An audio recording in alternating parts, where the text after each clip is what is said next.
പിടിച്ചു നടത്തിയ ഇന്ത്യയുടെ കുലഗുരുവാണ് പണ്ഡിറ്റ് ജവഹർലാൽ നെഹ്റു.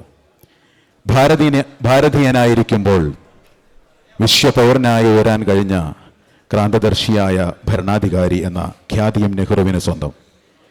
കൽപ്പാന്തങ്ങൾ കഴിഞ്ഞാലും കാലത്തിനും ലോകത്തിനും മായ്ക്കാൻ കഴിയാത്ത വിധം യുഗപ്രഭാവനായ പണ്ഡിറ്റ് നെഹ്റുവിനെ നവഭാരത ശില്പിയായാണ് ഓരോ ഭാരതീയനും ഹൃദയത്തിൽ പ്രതിഷ്ഠിച്ചിട്ടുള്ളത്.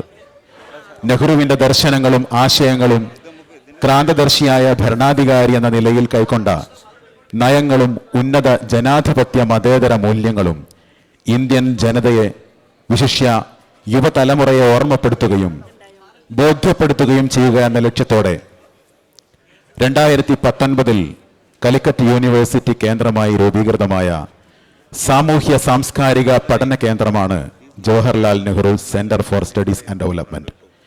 നെഹ്റുവിയൻ മൂല്യങ്ങൾ സ്വജീവിതത്തിൽ പകർത്തുകയും അദ്ദേഹത്തിന്റെ സെക്യുലർ സങ്കല്പങ്ങൾ സ്വാംശീകരിച്ച് പൊതുജീവിതം നയിക്കുകയും ചെയ്യുന്ന മഹൽ വ്യക്തിത്വങ്ങളെ ആദരിക്കുകയും അംഗീകരിക്കുകയും ചെയ്യുക എന്ന ലക്ഷ്യത്തോടെയാണ് സംഘടന നെഹ്റു സെക്യുലർ അവാർഡ് ഏർപ്പെടുത്തിയിട്ടുള്ളത്. 4ാമത് നെഹ്റു സെക്യുലർ അവാർഡ് മതേതര കേരളത്തിന്റെ അഭിമാനവും പൊതുജീവിതത്തിൽ സംശുദ്ധിയുടെ പ്രതീകവുമായ ശ്രീ മുല്ലപ്പള്ളി രാമചന്ദ്രന് ചടുലമായ സംഘടനാ പാടവം കൊണ്ട് ഇന്ത്യൻ രാഷ്ട്രീയത്തിലെ കരുത്തും ആവേശവുമായ AICCയുടെ general secretary Shri KC Venugopal അവർ സമ്മാനിക്കുന്ന നെഹ്റു സെക്യുലർ അവാർഡ് ദാന പരിപാടിയിൽ സ്വാഗത ഭാഷണത്തിന് വേണ്ടി Jawaharlal Nehru centre for studies and development Calicut യൂണിവേഴ്സിറ്റിയുടെ ചെയർമാൻ ശ്രീ AK അബ്ദുറഹിമാൻ അവരെ ആദരപൂർവ്വം സ്വാഗത ഭാഷണത്തിന് വേണ്ടി ക്ഷണിക്കുന്നു.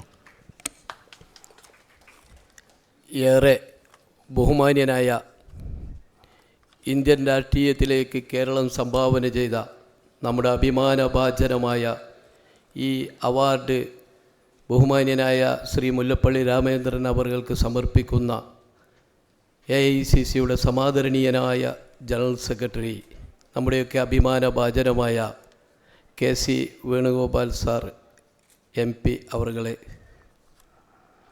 നമ്മളിന്ന് ഇവിടെ അവാർഡ് നൽകുന്ന ബഹുമാനിക്കുന്ന 7 പതിറ്റാണ്ടുകാലം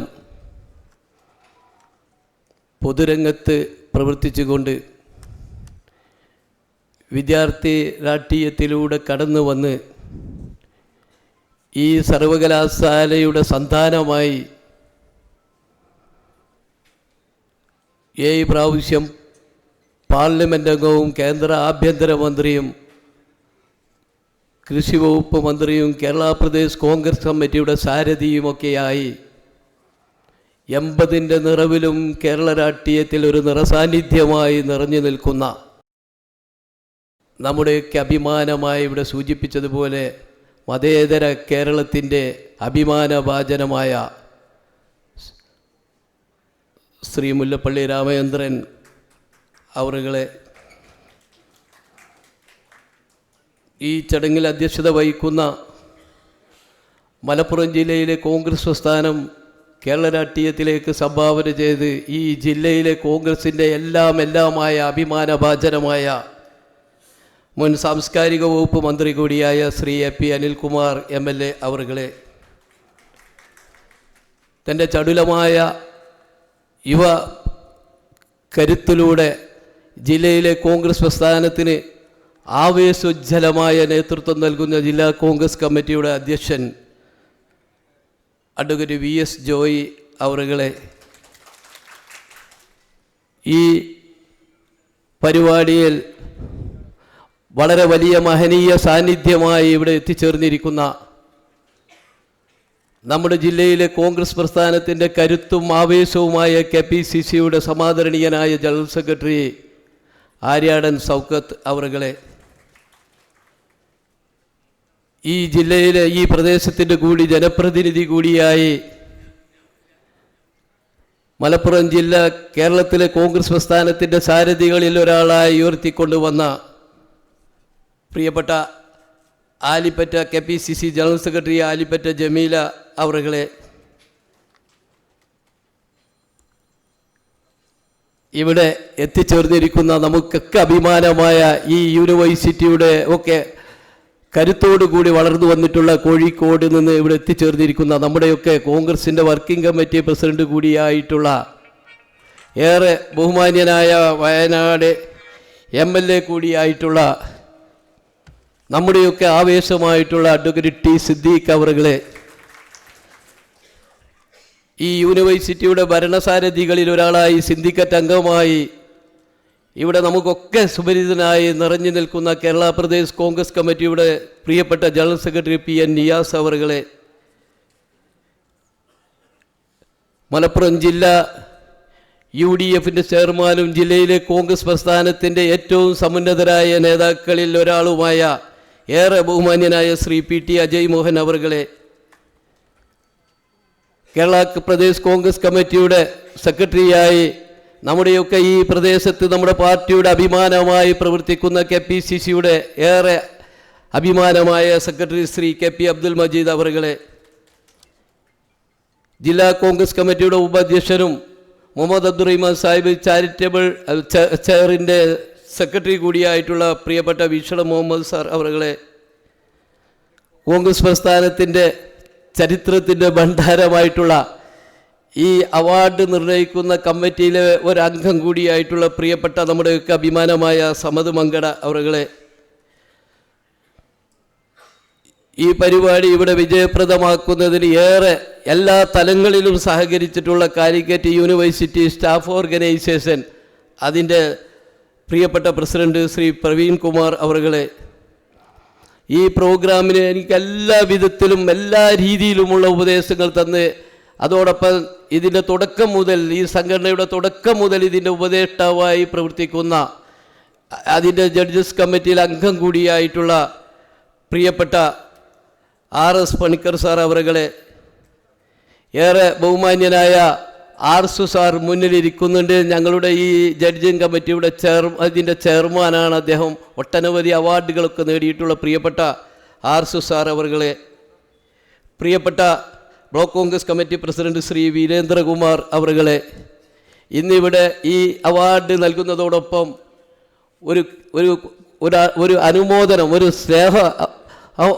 സ്നേഹ അനുമോദനം നൽകുന്നുണ്ട് പ്രിയപ്പെട്ട നമ്മുടെ നയീം മുള്ളുങ്ങൽ.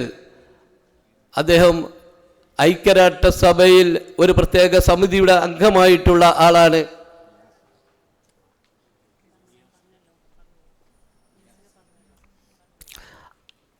ബഹുമാന്യനായ പ്രിയപ്പെട്ട ഡോക്ടർ നയീം മുള്ളുങ്ങൽ ഖത്തറിൽ ഒരു യൂണിവേഴ്സിറ്റിയിൽ അധ്യാപകനായി ജോലി ചെയ്യുന്ന 10-20 വിവിധ രാജ്യങ്ങളിൽ UK, ജർമ്മൻ ഉൾപ്പെടെയുള്ള വിവിധ രാജ്യങ്ങളിൽ റിസർച്ച് ചെയ്ത് ഒരുപാട് പ്രബന്ധങ്ങൾ അവതരിപ്പിച്ചിട്ടുള്ള KSUവിൻ്റെ സംസ്ഥാന വൈസ് പ്രസിഡൻ്റായിരുന്ന ഈ പ്രദേശത്തുകാരനായ നമുക്കൊക്കെ ഒരു സ്വകാര്യ അഭിമാനമായിട്ടുള്ള പ്രിയപ്പെട്ട നയീം, അതുപോലെ ഇതിൻ്റെ മുന്നിലിരിക്കുന്ന ഒരുപാട് ഏറെ ബഹുമാന്യരും ആദരണീയരുമായ സമുന്നതരായ വ്യക്തിത്വങ്ങളുണ്ട്. പ്രിയപ്പെട്ട മുല്ലപ്പള്ളി സാറുടെ സഹധർമ്മിണി അഡ്വക്കേറ്റ് ഉഷ മേഡം, പ്രിയപ്പെട്ട പുത്രി പ്രിയങ്കരിയായ നമുക്കൊക്കെ ഏറെ സ്നേഹമുള്ള പാർവതി, അതുപോലെ ഇവിടെ സന്നിഹിതരായിരിക്കുന്ന എല്ലാ ബഹുമാന്യരായ സഹപ്രവർത്തകരെയും നേതാക്കളെയും, അതുപോലെ ഈ പരിപാടിയിൽ പങ്കെടുത്തുകൊണ്ടിരിക്കുന്ന സ്നേഹനിധികളായ ഈ പ്രദേശത്തെ നമ്മളൊക്കെ പ്രദേശത്തെ ബഹുമാന്യരായ സഹപ്രവർത്തകന്മാരെ, സഹോദരന്മാരെ, ഞാൻ മറ്റൊന്നും പറയുന്നില്ല. എല്ലാവരെയും ഒറ്റ വാക്കിൽ സ്വാഗതം ചെയ്തുകൊണ്ട് ഈ യോഗത്തിൻ്റെ നടപടികൾ നിയന്ത്രിക്കുന്നതിന് വേണ്ടി ഏറെ ആദരണീയനായ AP അനിൽകുമാർ MLA സാദരം ക്ഷണിച്ചുകൊണ്ട് ഞാൻ എൻ്റെ വാക്കുകൾ പ്രസംഗിക്കും.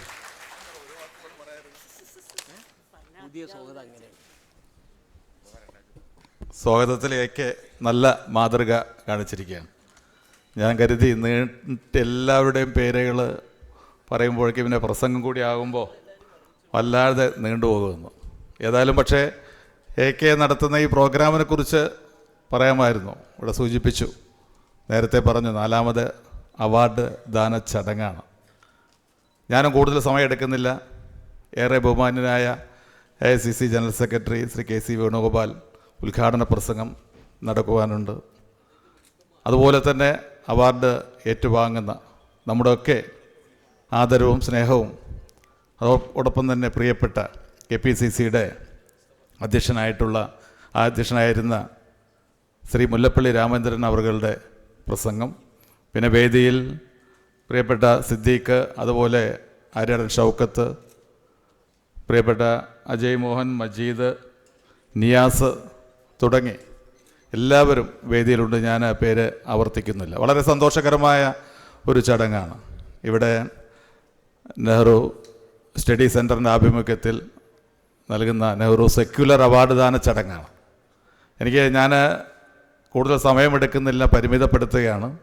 പക്ഷേ എങ്കിൽ പോലും ഇന്നത്തെ ഈ ഒരു ചടങ്ങിന് 3 തരത്തിലുള്ള പ്രത്യേകതയുണ്ട്. ഒന്ന്, ജവഹർലാൽ നെഹ്റുവിൻ്റെ പേരിലുള്ള ഒരു അവാർഡ് ദാന ചടങ്ങാണ്.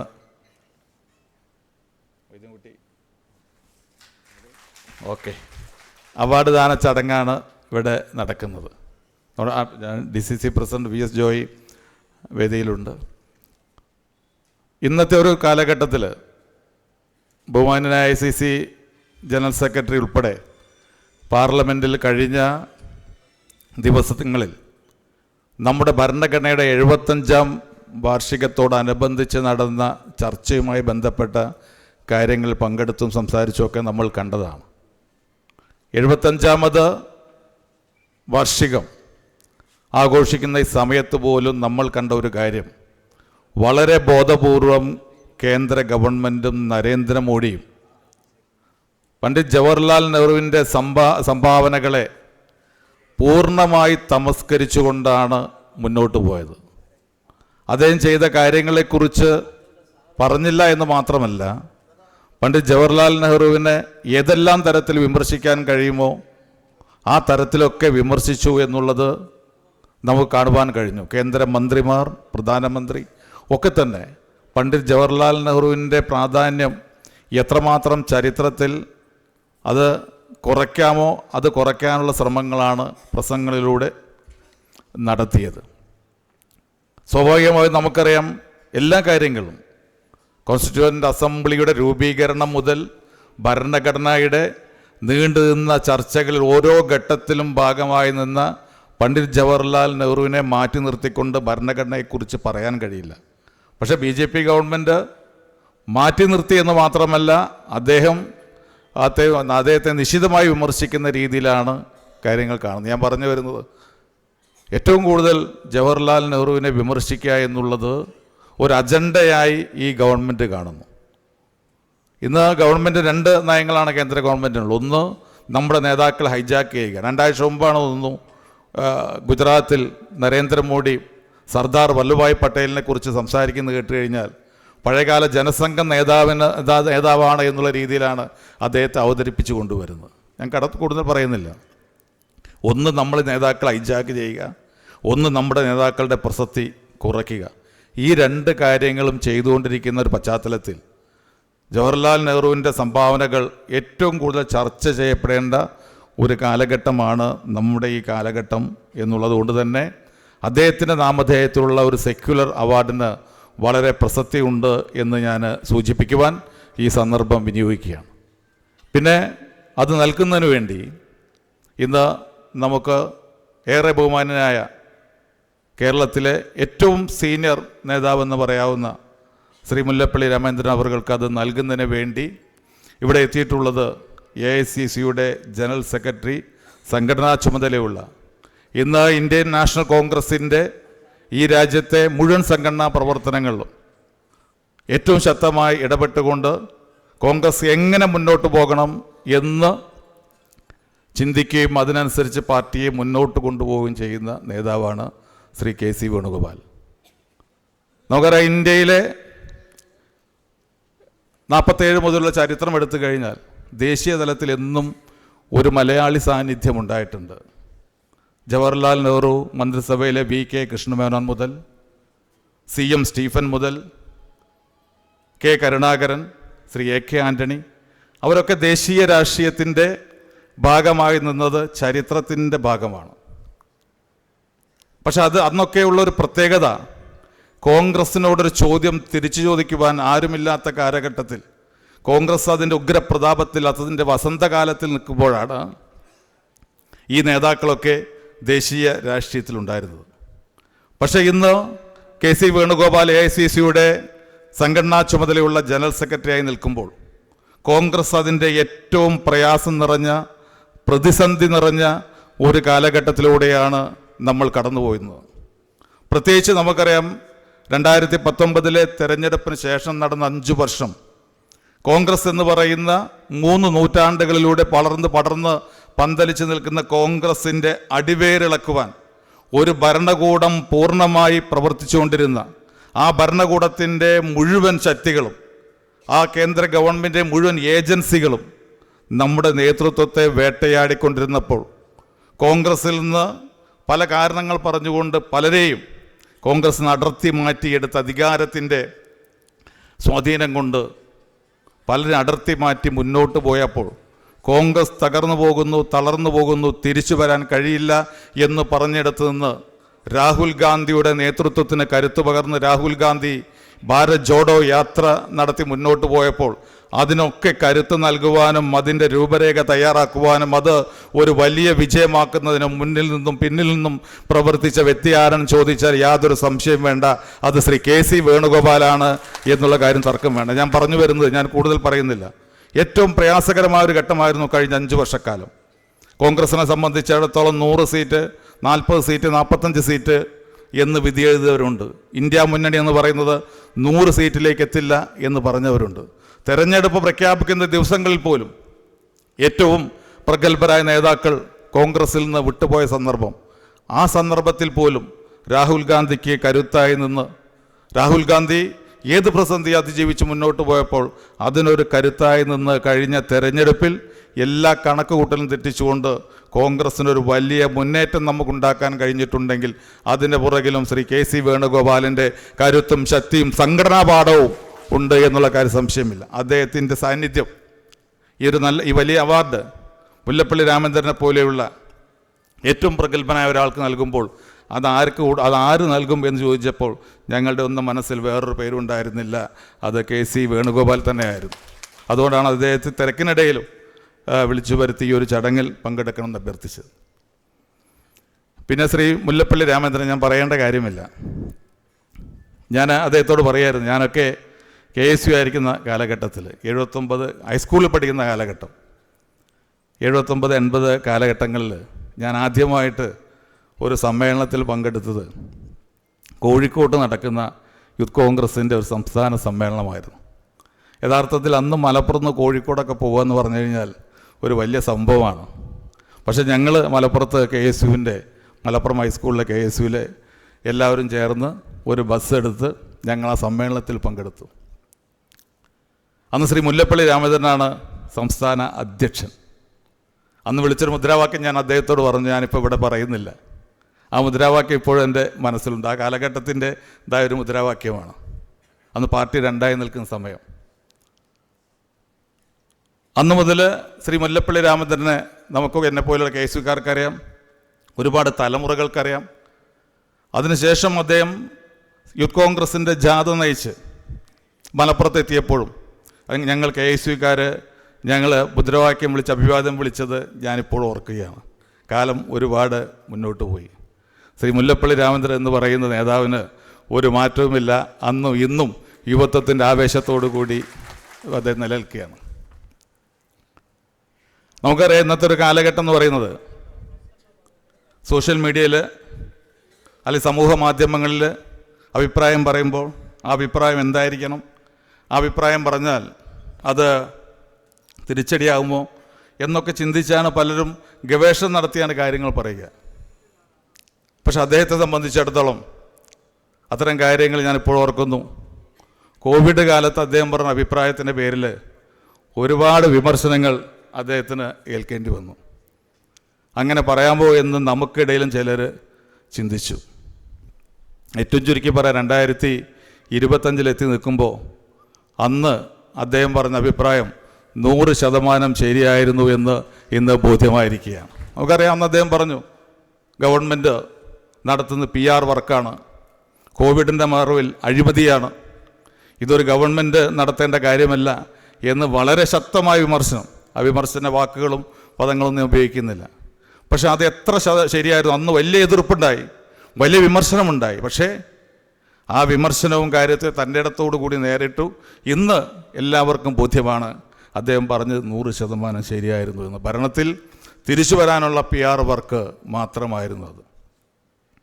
അതോടൊപ്പം തന്നെ ഇന്ന് നമുക്കറിയാം, പെരിയ കൊലക്കേസിലെ വിധി വന്ന ദിവസമാണ്. ഏറെ വിവാദമായ TP ചന്ദ്രശേഖരൻ വധക്കേസിലും അദ്ദേഹം ഒരു അഭിപ്രായം പറഞ്ഞു. അന്വേഷണവും കാര്യത്തെക്കുറിച്ച് ഞാനത് വിശദാംശങ്ങളിലേക്ക് പോകുന്നില്ല. പക്ഷേ ചില സ്രാവുകളൊക്കെ അതിൽ നിന്ന് രക്ഷപ്പെട്ടോ എന്ന് എനിക്ക് സംശയിക്കുന്നു എന്ന് പറഞ്ഞു. 100% അങ്ങനെ ശരി ആ രീതിയിൽ രക്ഷപ്പെട്ടോ എന്ന് ചിന്തിക്കുന്നവരും സംശയിക്കുന്നവരും നമുക്കിടയിലുണ്ട്. അപ്പോൾ അത്തരം അഭിപ്രായ പ്രകടനങ്ങളിൽ അദ്ദേഹം എടുക്കുന്ന നിലപാട് ഏറ്റവും ശക്തമാണ്.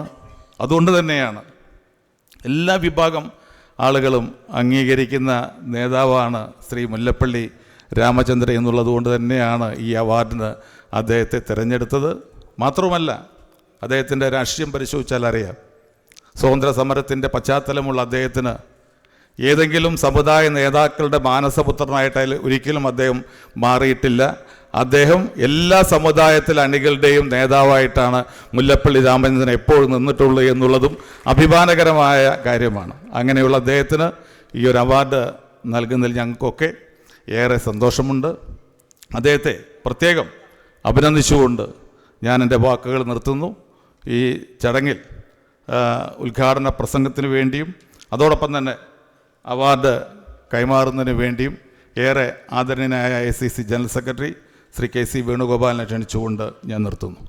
പ്രിയമുള്ളവരെ, സെക്യുലർ അവാർഡ് ദാന ചടങ്ങിന് മുമ്പായി പ്രശംസാ പത്രം അവതരിപ്പിക്കുകയാണ് ശ്രീ സത്യൻ പുളിക്കൽ.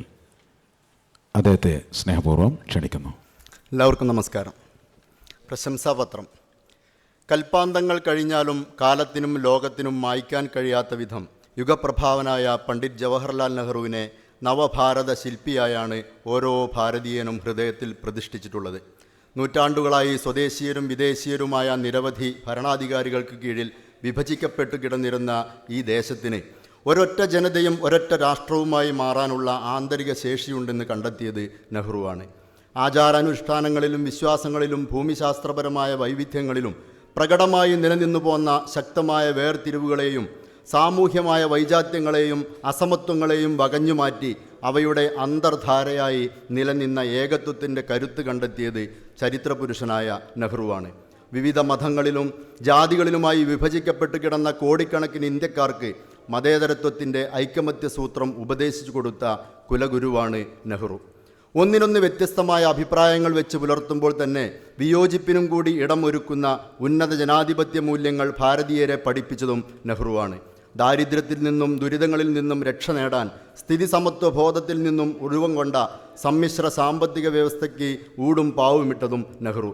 ഭാരതീയനായിരിക്കുമ്പോൾ തന്നെ വിശ്വപൗരനായി ഉയരാൻ കഴിഞ്ഞ നെഹ്റുവിൻ്റെ ദർശനങ്ങളും ആശയങ്ങളും ക്രാന്തദർശിയായ ഭരണാധികാരി എന്ന നിലയിൽ കൈക്കൊണ്ട നയങ്ങളും സ്വജീവിതത്തിലൂടെ പ്രാവർത്തികമാക്കിയ ഉന്നത ജനാധിപത്യ മതേതര മൂല്യങ്ങളും ഇന്ത്യൻ ജനതയെയും പ്രത്യേകിച്ച് യുവതലമുറയെയും ഓർമ്മപ്പെടുത്തുകയും ബോധ്യപ്പെടുത്തുകയും ചെയ്യുക എന്ന ലക്ഷ്യത്തോടെയാണ് കാലിക്കറ്റ് യൂണിവേഴ്സിറ്റി കേന്ദ്രമായി Jawaharlal Nehru centre for studies and development എന്ന സാമൂഹ്യ സാംസ്കാരിക പഠന കേന്ദ്രത്തിന് രൂപം നൽകിയിട്ടുള്ളത്. നെഹ്റുവിയൻ മൂല്യങ്ങൾ സ്വജീവിതത്തിൽ പകർത്തുകയും അദ്ദേഹത്തിൻ്റെ സെക്യുലർ സങ്കല്പങ്ങൾ സ്വാംശീകരിച്ച് പൊതുജീവിതം നയിക്കുകയും ചെയ്യുന്ന മഹത് വ്യക്തിത്വങ്ങളെ ആദരിക്കുക, അംഗീകരിക്കുക എന്ന ലക്ഷ്യത്തോടെയാണ് Jawaharlal Nehru centre for studies and development Nehru secular award ഏർപ്പെടുത്തിയിട്ടുള്ളത്. ഡോക്ടർ ആർസു, RS പണിക്കർ, സമദ് മങ്കട എന്നിവർ അംഗങ്ങളായ അവാർഡ് നിർണയ കമ്മിറ്റി 2023 4ാമത് നെഹ്റു സെക്യുലർ അവാർഡിന് ഏകകണ്ഠമായി നിർദ്ദേശിച്ചത് മികച്ച പാർലമെൻറ്റേറിയനും പൊതുപ്രവർത്തന രംഗത്തെ വിശുദ്ധിയുടെ പ്രതീകവുമായ ശ്രീ മുല്ലപ്പള്ളി രാമചന്ദ്രൻ അവർകളെയാണ്. ദേശീയ സ്വാതന്ത്ര്യ സമര പോരാട്ടങ്ങളുടെ ചൂടും ചൂരുമുള്ള പാരമ്പര്യം പേറി വിദ്യാർത്ഥി രാഷ്ട്രീയത്തിലൂടെ കടന്നുവന്ന സമുന്നതനായ രാഷ്ട്രീയ നേതാവ്.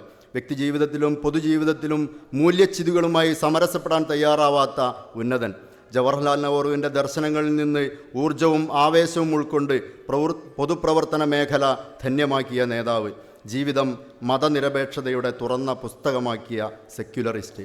അതിലെല്ലാം ഉപരി കോഴിക്കോട് സർവകലാശാലയുടെ പ്രഥമ യൂണിയൻ ചെയർമാൻ, 7 തവണ ലോക്സഭാംഗം, കേന്ദ്ര ആഭ്യന്തര സഹമന്ത്രി, കൃഷിമന്ത്രി, AICC സെക്രട്ടറി, KPCC അധ്യക്ഷൻ, ഇങ്ങനെ വിശേഷണങ്ങൾ ഏറെയുണ്ട് അദ്ദേഹത്തിന്. ജനാധിപത്യ മതേതര മൂല്യങ്ങൾ ഏറെ വെല്ലുവിളികൾ നേരിട്ടുകൊണ്ടിരിക്കുന്ന വർത്തമാന സാഹചര്യത്തിൽ Jawaharlal Nehru centre for studies and development ഏർപ്പെടുത്തിയ ഈ വർഷത്തെ നെഹ്റു സെക്യുലർ അവാർഡ് ശ്രീ മുല്ലപ്പള്ളി രാമചന്ദ്രൻ അവർക്ക് നൽകുന്നതിൽ ഞങ്ങൾ ഏറെ ചരിതാർത്ഥരാണ്. ഇനിയും ഏറെക്കാലം പുതുതലമുറയ്ക്ക് മാതൃകയും ആവേശവും പകർന്ന് മുന്നോട്ട് ചരിക്കാൻ ശ്രീ മുല്ലപ്പള്ളി രാമചന്ദ്രൻ അവർക്ക് സാധിക്കട്ടെ എന്ന ആശംസയോടെ തികഞ്ഞ സ്നേഹാദരങ്ങളോടെ ഈ അവാർഡ് അദ്ദേഹത്തിന് സമർപ്പിക്കുന്നു. എക്സിക്യൂട്ടീവ് കമ്മിറ്റിക്ക് വേണ്ടി AK Abdurahman chairman, Sathyan Pulikkal secretary. പ്രിയമുള്ളവരെ, Jawaharlal Nehru centre for studies and development centre, Calicut university സംശുദ്ധ രാഷ്ട്രീയത്തിൻ്റെ പ്രതീകമായ പ്രിയങ്കരനായ മുല്ലപ്പള്ളി രാമചന്ദ്രൻ അവർക്ക് നെഹ്റു സെക്കുലർ അവാർഡ് ഈ വേദിയിൽ വെച്ച് നൽകുന്ന ചടങ്ങാണ് ഇനി നടക്കാൻ പോകുന്നത്. പ്രിയങ്കരനായ Shri KC Venugopal MP, AICC general secretary പുരസ്കാരം നൽകുകയാണ്. സ്വീകരിക്കുന്നതിന് വേണ്ടി പ്രിയപ്പെട്ട മുല്ലപ്പള്ളി രാമചന്ദ്രൻ അവர்களையும் സ്നേഹപൂർവ്വം ക്ഷണിക്കുന്നു.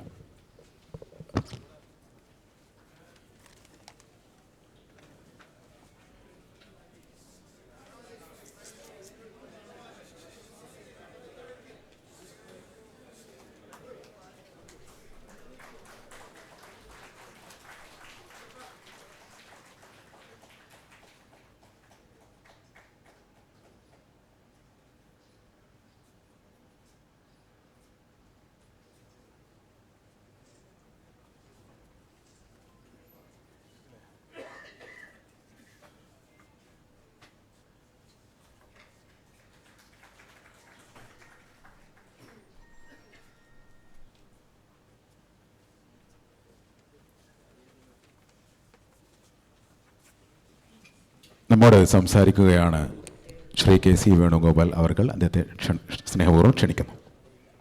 ഈ സമ്മേളനത്തിൻ്റെ അധ്യക്ഷൻ, ഏറെ പ്രിയങ്കരനായിട്ടുള്ള നമ്മുടെ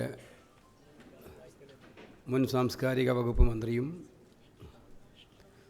സീനിയർ കോൺഗ്രസ് നേതാവും MPയുമായിട്ടുള്ള MLAയുമായ ശ്രീ AP അനിൽകുമാർ, നമസ്കാരം. ഈ ചടങ്ങിൻ്റെ മുഖ്യ ആകർഷണ കേന്ദ്രം ജവഹർലാൽ നെഹ്റുവിൻ്റെ നാമധേയത്തിൽ സംശുദ്ധ രാഷ്ട്രീയത്തിൻ്റെ പ്രതീകമായി പ്രവർത്തിക്കുന്ന പൊതുപ്രവർത്തകനുള്ളൊരു അവാർഡ് നൽകാൻ തീരുമാനിച്ചപ്പോൾ ജഡ്ജിംഗ് കമ്മിറ്റി ഏകകണ്ഠമായി കണ്ടെത്തിയ അവാർഡ് ജേതാവ് നമ്മുടെ എല്ലാം സ്വന്തം മുല്ലപ്പള്ളി,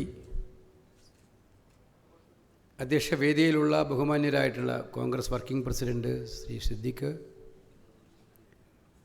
KPCCയുടെ ഭാരവാഹികൾ ശ്രീ ആലിപ്പറ്റ ജമീല, PM നിയാസ്, പ്രിയപ്പെട്ട ജില്ലാ കോൺഗ്രസ് കമ്മിറ്റി പ്രസിഡന്റ് ജോയ്, പ്രിയപ്പെട്ട RS പണിക്കർ സാർ, ശ്രീ UDFൻ്റെ നേതാവ് അജയ് മോഹൻ, ശ്രീ KPA മജീദ്, ഈ അധ്യക്ഷവേദിയിലുള്ള മഹിളാ കോൺഗ്രസിൻ്റെ ദേശീയ സെക്രട്ടറി ഉൾപ്പെടെ നിൽക്കുന്ന നേതാക്കളെ,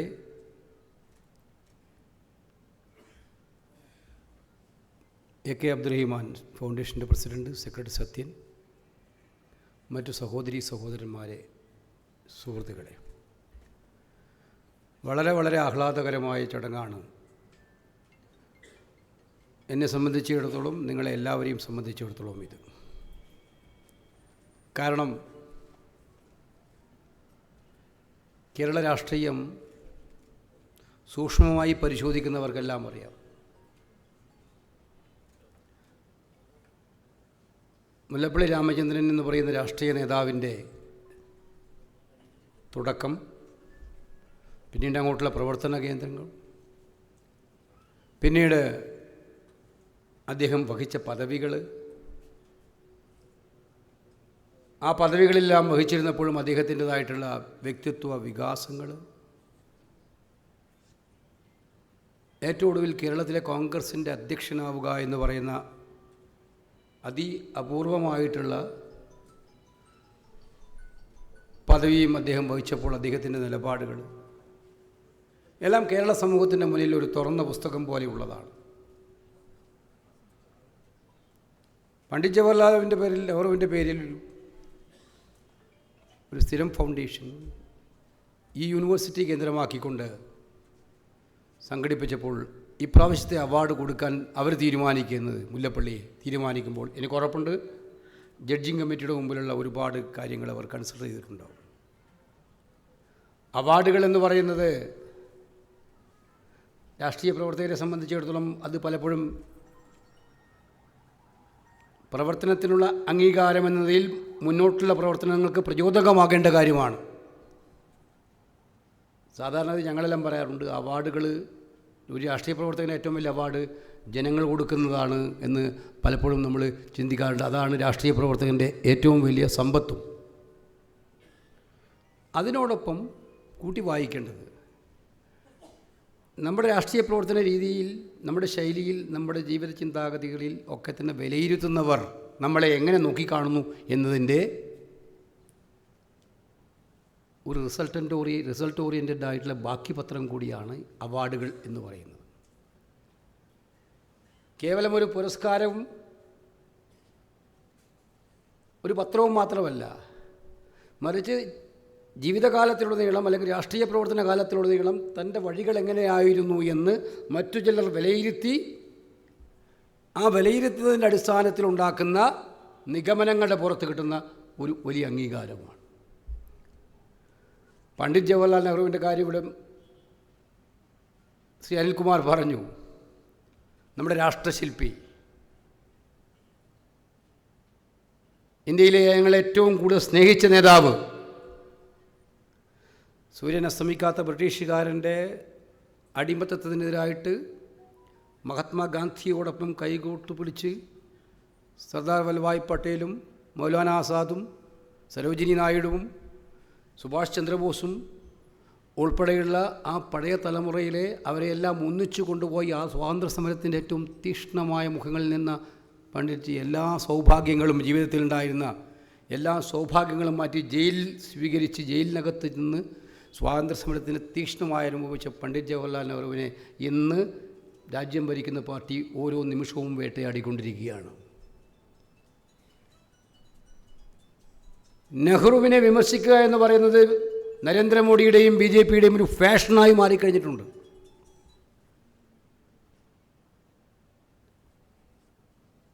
എന്ത് കാരണത്താലാണ്? ഇപ്പം നമ്മൾ അടുത്ത കാലത്ത് ഇപ്പം നേരത്തെ സൂചിപ്പിച്ചു, പാർലമെൻറ്റ് ചർച്ച ചെയ്തതാണ് 4 ദിവസം 2 ദിവസം ലോക്സഭയും 2 ദിവസം രാജ്യസഭയും കോൺസ്റ്റിറ്റ്യൂഷൻ്റെ 75ാമത് വാർഷികം. ഈ ഭരണഘടന മോഡി ഇപ്പോൾ ആ ഭരണഘടന തലയിൽ വെച്ചിട്ടാണ് പാർലമെൻറ്റിനകത്തേക്ക് കയറിയത്. ഭരണഘടന വായിക്കാനും നടപ്പാക്കാനുമുള്ളതല്ല, സ്വന്തം തലയിൽ വെക്കാനുള്ളതാണെന്ന് തെളിയിച്ച ഒരു പ്രധാനമന്ത്രിയാണ് നമ്മുടെ രാജ്യം ഭരിക്കുന്ന മോഡി. ഇപ്പോൾ അദ്ദേഹം വായിച്ചിട്ട് നടപ്പിലാക്കാറില്ല. വായിച്ച് നടപ്പിലാക്കുന്നുവെങ്കിൽ ഇന്ന് ഈ രാജ്യം ഈ രീതിയിലേക്ക് പോവില്ലായിരുന്നു എന്നുള്ളതാണ് യാഥാർത്ഥ്യം. കോൺസ്റ്റിറ്റ്യൂഷന് പല മാനങ്ങളുണ്ടായിരുന്നു. ആ കോൺസ്റ്റിറ്റ്യൂഷൻ്റെ ഭരണഘടനാ ശില്പിയായ ഡോക്ടർ അംബേദ്കറെ ഭരണഘടന തയ്യാറാക്കാൻ ഏൽപ്പിക്കുന്നത് പണ്ഡിറ്റ് ജവഹർലാൽ നെഹ്റുവും മഹാത്മാഗാന്ധിയുമാണ്. നെഹ്റുവിൻ്റെ ആദ്യ ക്യാബിനറ്റിൽ കോൺഗ്രസ്സുകാരനല്ലാതിരുന്നിട്ടും ഡോക്ടർ അംബേദ്കറെ ഉൾപ്പെടുത്തിയത് മഹാത്മാഗാന്ധിയും പണ്ഡിറ്റ്ജിയുമാണ്. ആ പണ്ഡിറ്റ് ജവഹർലാൽ നെഹ്റുവിനെ കുറിച്ച് സ്വതന്ത്രാനന്തര ഇന്ത്യയിൽ ഒരു മുട്ടുസൂചി പോലും ഉൽപ്പാദിപ്പിക്കാത്ത രാജ്യത്തെ സമ്പന്നതയുടെ പടവിലേക്ക് എത്തിക്കാൻ വേണ്ടി അഹോരാത്രം കഷ്ടപ്പെട്ട് പഞ്ചവത്സര പദ്ധതിയും ധനകാര്യ മാനേജ്മെൻറ്റുകളും അടക്കം നിരവധിയായിട്ടുള്ള ജലവൈദ്യുത പദ്ധതികളും ജലസേചന പദ്ധതികളുമായി ഈ രാജ്യത്തിൻ്റെ മുഖച്ഛായ മാറ്റിയെടുത്ത നമ്മുടെ രാഷ്ട്രശില്പി പണ്ഡിറ്റ് ജവഹർലാൽ നെഹ്റുവിനെ കുറിച്ചാണ് ആക്ഷേപം. കഴിഞ്ഞ ദിവസം ഈ പാർലമെൻറ്റ് ചർച്ചയിൽ നിങ്ങൾ കണ്ടതാണ് ഡോക്ടർ അംബേദ്കർക്കെതിരായിട്ട് അമിത്ഷാ നടത്തിയ പരാമർശങ്ങൾ.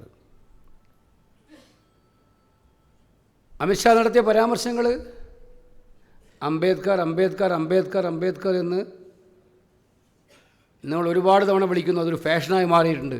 അത്രയും തവണ ഭഗവാനെ വിളിച്ചാൽ നിങ്ങളെല്ലാം നേരിട്ട് സ്വർഗത്തിലേക്ക് പോകുമെന്നാണ് ഇന്ത്യയുടെ ആഭ്യന്തരമന്ത്രി പ്രസംഗിച്ചത്. ഇതിനെതിരായി രാജ്യവ്യാപകമായി ജനങ്ങൾ ശബ്ദമുയർത്തി. പട്ടികജാതിക്കാർ മാത്രമല്ല, സമൂഹത്തിലെ എല്ലാ വിഭാഗത്തിൽപ്പെട്ട ആളുകളും ഇത് അംബേദ്കർക്കെതിരായിട്ടുള്ള ഹീനമായ ശ്രമമാണ്. നിങ്ങളൊന്ന് ആലോചിച്ചേ, ഒരു കോൺഗ്രസ്സുകാരനായിരുന്നൊരു മന്ത്രിയായിരുന്നു ഇത്തരമൊരു പരാമർശം നടന്നിരുന്നെങ്കിൽ 1 മിനിറ്റ് അദ്ദേഹത്തിൽ അധികാരത്തിൽ തുടരാൻ ഇവരാരെങ്കിലും സമ്മതിക്കുമായിരുന്നു എന്നുള്ളതാണ് നമ്മളിപ്പോൾ ആവശ്യപ്പെടുന്നത്. അമിത്ഷാ രാജിവെക്കണമെന്നുള്ളതാണ്. ഇതൊരു ഭരണഘടനാ ശില്പിക്കെതിരായിട്ടുള്ള ഏറ്റവും വലിയ അവഹേളനമാണ് എന്ന് പറഞ്ഞിട്ട് ഞാൻ പറഞ്ഞു വന്ന പോയിൻ്റ്. അതിനുശേഷം അവർ ഉടനീളം പ്രധാനമന്ത്രിയുടെ പ്രസംഗം, ആ ബഡ്ജറ്റ് പ്രസംഗത്തിൽ, ആഭ്യന്തരമന്ത്രിയുടെ പ്രസംഗത്തിൽ, ധനകാര്യമന്ത്രിയുടെ പ്രസംഗത്തിൽ, ആരോഗ്യമന്ത്രിയുടെ പ്രസംഗത്തിൽ എല്ലാവരും ഒറ്റ അറ്റാക്ക് മാത്രമാണ് പണ്ഡിറ്റ് ജവഹർലാൽ നെഹ്റുവിന് എതിരായിട്ട്. പണ്ഡിറ്റ് ജവഹർലാൽ നെഹ്റു ചരിത്രത്തെ വളച്ചൊടിച്ചുകൊണ്ട് പറയാണ്, നമ്മുടെ ഭരണഘടന തന്നെ ഇന്ത്യയില്ല, ഇത് ഇന്ത്യക്കാർക്ക് വേണ്ടിയല്ല. RSSൻ്റെ മുഖപത്രമായ ഓർഗനൈസർ അവരുടെ ആദ്യത്തെ കമൻറ്റ് ഇന്ത്യയുടെ ഭരണഘടന വന്നപ്പോൾ ഇത് ഇന്ത്യനൈസേഷൻ്റെ ഭാഗമായിട്ടുള്ളതല്ല, ഇന്ത്യക്കാരുടെ ഭരണഘടനയല്ല എന്നായിരുന്നു. തള്ളിപ്പറയായിരുന്നു അവർ ചെയ്തത്. RSS, BJP തള്ളിപ്പറയായിരുന്നു ചെയ്തത്. അവരാണ് ഭരണഘടനയുടെ സംരക്ഷകരായിട്ട് ഇപ്പോൾ രംഗത്ത് വന്നിരിക്കുന്നത്. എവിടെയാണ് സംരക്ഷണം കൊടുക്കുന്നത്? നാട്ടിൽ നടക്കുന്ന എന്താണ് സുഹൃത്തുക്കളെ? എന്ന് ജാതിയുടെയും മതത്തിൻ്റെയും പേര് പറഞ്ഞ് സമ്പലിൽ നടന്നത് എന്താണെന്ന് നിങ്ങൾ കണ്ടില്ലേ? 5 പേരെ പോലീസ് നേരിട്ട് വെടിവെച്ച് കൊല്ലുമായിരുന്നില്ലേ? ഇന്ന് രാജ്യത്തെ മുഴുവൻ 1991 കൊണ്ടുവന്നതാണ് വർഷിപ്പ് ആക്ട്. UPA ഗവൺമെൻറ് കാലത്ത് മുല്ലപ്പള്ളിയൊക്കെ അന്ന് മന്ത്രിയായിരുന്നു. ആ ആക്ട് അനുസരിച്ച് എല്ലാ വിശ്വാസങ്ങൾക്കും, ഒരു വിശ്വാസത്തിന് മാത്രമല്ല, അത് ഹിന്ദുവായാലും മുസ്ലിമായാലും ക്രിസ്ത്യാനിയായാലും ജൈനനായാലും സിഖായാലും നിലനിൽക്കുന്ന സ്റ്റാറ്റസ് എന്താണോ, വിശ്വാസം ഏത് വിശ്വാസത്തിലാണോ ഓരോ സ്ഥലവും കുടികൊള്ളുന്നത് അത് കൊടുക്കാനുള്ള അവകാശം കൊടുക്കണം. അതാണ് വർഷിപ്പ്. അവർക്ക് അതിനുള്ള ആരാധനാ സ്വാതന്ത്ര്യം ഉണ്ടാവണം. ഇതിപ്പം കുഴിച്ചുകൊണ്ടിരിക്കുകയാണ്. അമ്പലം കുഴിച്ചാൽ വല്ലതും കിട്ടുമോ? പള്ളി വിളിച്ചാൽ വല്ലതും കിട്ടുമോ? ഇന്ന് നോക്കിക്കൊണ്ടിരിക്കുകയാണ്. ഓരോ സ്ഥലത്തും കുഴിച്ച് ആളുകളിൽ സ്പർദ്ധ വളർത്തി ഏറ്റവും വലിയ വൈരാഗ്യം സൃഷ്ടിച്ച് ഈ നാടിനെ ഭിന്നിപ്പിക്കാൻ ഭരണഘടന പ്രദാനം ചെയ്യുന്ന ഇക്വാലിറ്റി ബിഫോർ ദ ലോ, സമത്വവും സാഹോദര്യവും പുലർത്തേണ്ട അടിസ്ഥാനപരമായ ഭരണഘടനാ തത്വങ്ങളെ മുഴുവൻ കാറ്റിപ്പറത്തിയിട്ടാണ് ചെയ്യുന്നത്. ഭരണഘടന സ്ഥാപനങ്ങളെയെല്ലാം നിഷ്പ്രഭമാക്കി. ഇലക്ഷൻ കമ്മീഷൻ ഇപ്പോൾ ഒരു ഡിപ്പാർട്ട്മെൻറ്റ് പോലും ഒന്നും പറയാൻ പറ്റില്ല. BJPയുടെ ഡിപ്പാർട്ട്മെൻറ്റായി മാറിയിരിക്കുകയാണ് നമ്മുടെ നാട്ടിലെ ഇലക്ഷൻ കമ്മീഷൻ. അവർ വോട്ടർ പട്ടിക ചോദിച്ചാൽ വോട്ടർ പട്ടികയില്ല. ആരെങ്കിലും വോട്ടർ പട്ടിക കൊടുക്കണമെന്ന് കോടതി പറഞ്ഞാൽ ആ കോടതി വോട്ടർ പട്ടിക കൊടുക്കണമെന്ന് പറഞ്ഞാൽ അതിൻ്റെ പിറ്റേ ദിവസം അവർ റൂളേ മാറ്റും. അങ്ങനെ കൊടുക്കേണ്ട ആവശ്യമില്ല എന്ന് ചട്ടം ഉണ്ടാക്കും. ഇതാണ് ഇലക്ഷൻ കമ്മീഷൻ. CBI, ED, എന്തിനേറെ പറയുന്നു, കോടതികൾ പോലും. നിങ്ങൾ കണ്ടു, ഉത്തർപ്രദേശിലെ ഒരു ജഡ്ജി വിശ്വ ഹിന്ദു പരിഷത്തിൻ്റെ പരിപാടിയിൽ നേരിട്ട് പങ്കെടുത്തിട്ട് യൂണിഫോം സിവിൽ കോഡ് ഉണ്ടാക്കണമെന്ന് പറയുന്നത് സിറ്റിംഗ് ജഡ്ജിയാണ്. നീതിന്യായ വ്യവസ്ഥ പാലിക്കേണ്ട ഈ നാട്ടിൽ ഭരണഘടന അനുസരിച്ച് നീതിന്യായ വ്യവസ്ഥ നടപ്പിലാക്കേണ്ട ജഡ്ജി പറയുന്നത്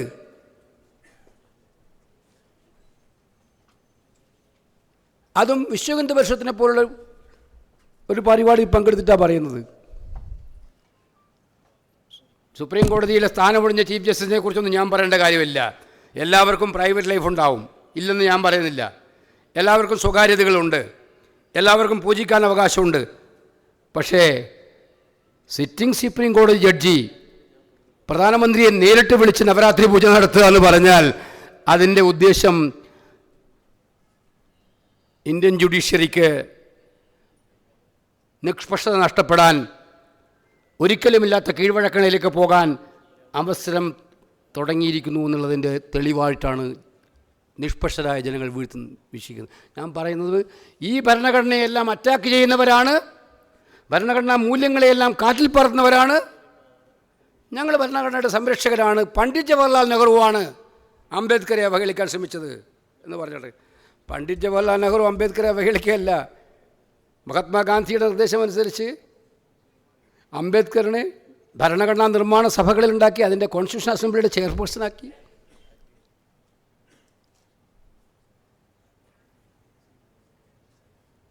അതിനുശേഷം സ്വന്തം മന്ത്രിസഭയിൽ അംഗമാക്കി. ഇതൊന്നും ഔദാര്യമല്ല. അംബേദ്കർ അത് അർഹിച്ച ആളായിരുന്നു. അംബേദ്കർ അക്കാര്യത്തിൽ അഗ്രഗണ്യനായിരുന്നു എന്നുള്ള കാര്യം സംശയം വേണ്ട.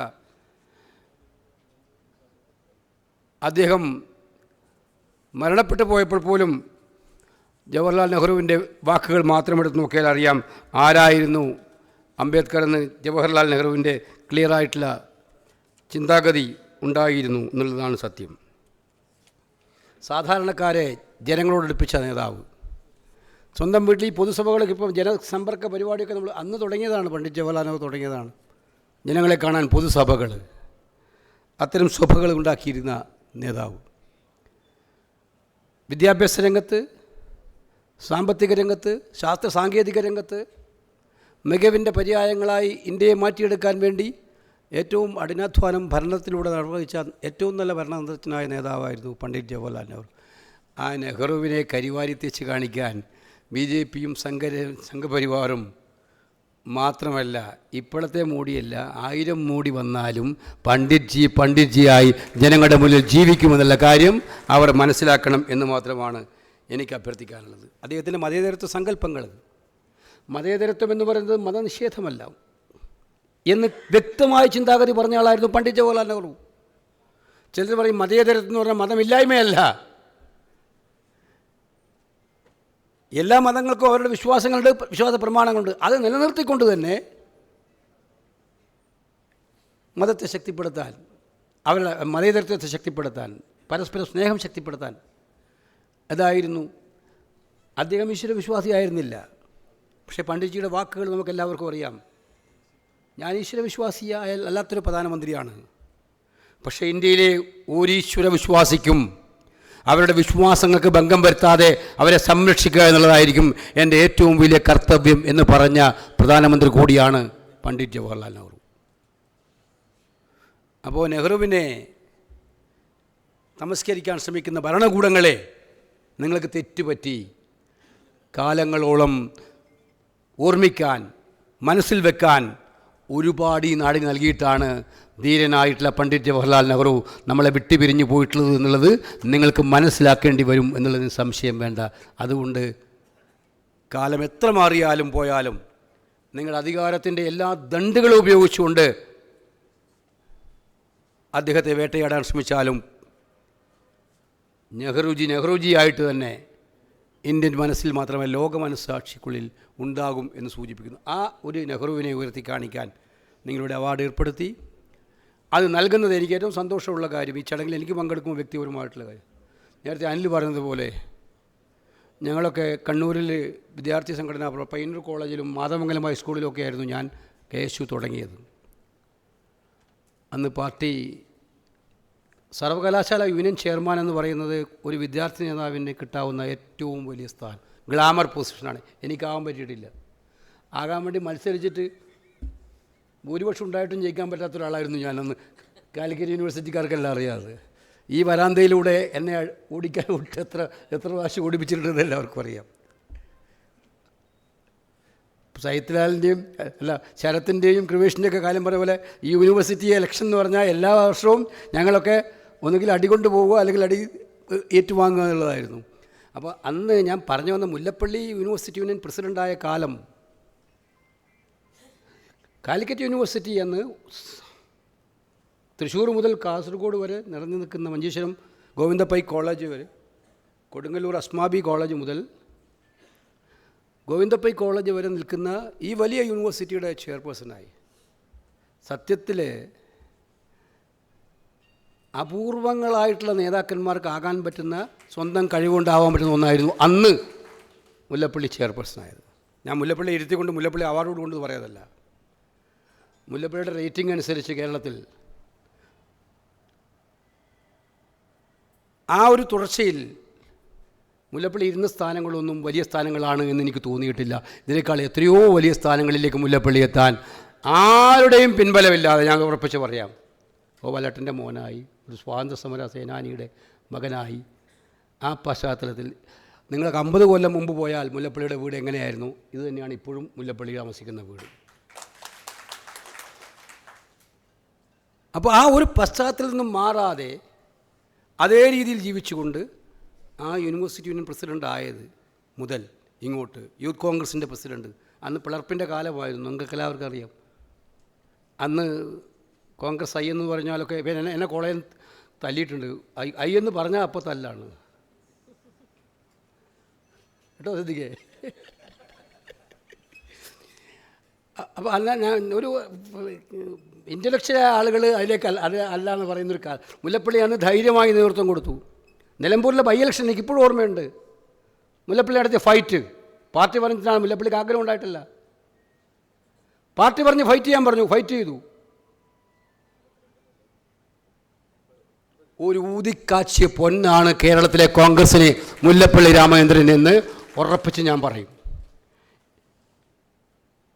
സത്യസന്ധത രാഷ്ട്രീയത്തിൽ ഏറ്റവും ആവശ്യമായ ഘടകമാണ്, പക്ഷെ അന്യം നിന്ന് പോകുന്ന കാലമാണ്. പക്ഷെ മുല്ലപ്പള്ളിയിൽ നിന്ന് നിങ്ങൾ അസത്യം പ്രതീക്ഷിക്കേണ്ട, സത്യമേ പ്രതീക്ഷിക്കുള്ളൂ. അഭിപ്രായങ്ങൾ പറയുമ്പോൾ അസ്വാരസ്യങ്ങൾ ഉണ്ടാകുമ്പോൾ എന്തിനാണ് അഭിപ്രായം പറയുന്നതെന്ന് ചിന്തിക്കുന്നതാണ് ഭൂരിപക്ഷം. നമ്മുടെ ഡിപ്ലോമസി കൂടിയ കാലമാണ് നമ്മൾ ജീവിക്കുന്നത്. പക്ഷെ മുല്ലപ്പള്ളി ഡിപ്ലോമസിയിൽ വിശ്വസിക്കുന്ന ആളല്ല.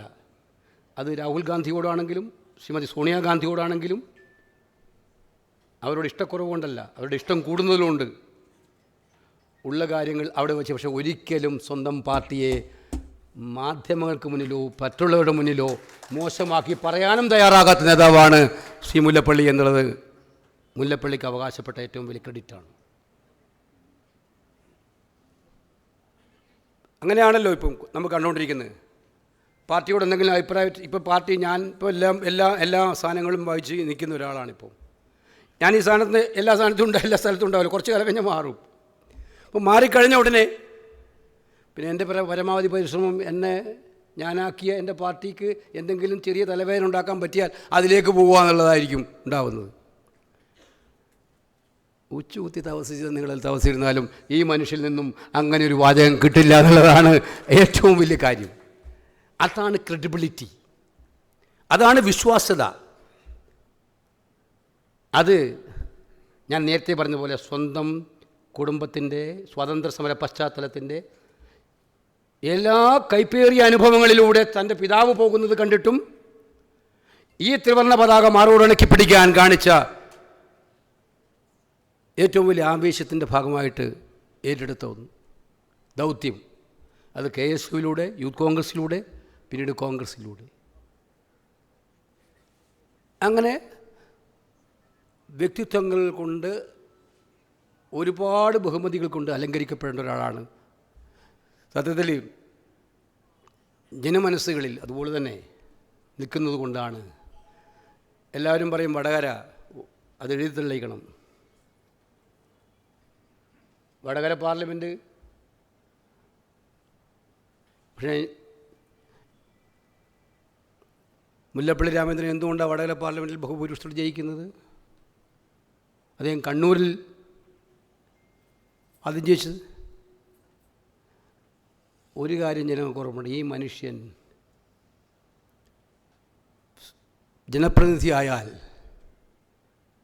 അദ്ദേഹത്തിൻ്റെ പ്രത്യയശാസ്ത്രത്തെയോ ജനപ്രതിനിധിയെയോ വിറ്റ് അദ്ദേഹം കാശാക്കില്ല എന്നുള്ള കാര്യം എല്ലാവർക്കും ഉറപ്പുള്ളതാണ്. ഒരു പൊതുപ്രവർത്തകൻ്റെ ബാങ്ക് ഡെപ്പോസിറ്റ് എന്താണ്? കോടികൾ ഡെപ്പോസിറ്റ് ഇട്ട് അവസാനം ED-കാരനും CBI-കാരനും വരുന്നത് വരെ കാത്തിരിക്കലല്ലോ ഒരു സാധാരണ പൊതുപ്രവർത്തകൻ്റെ ബാങ്ക്.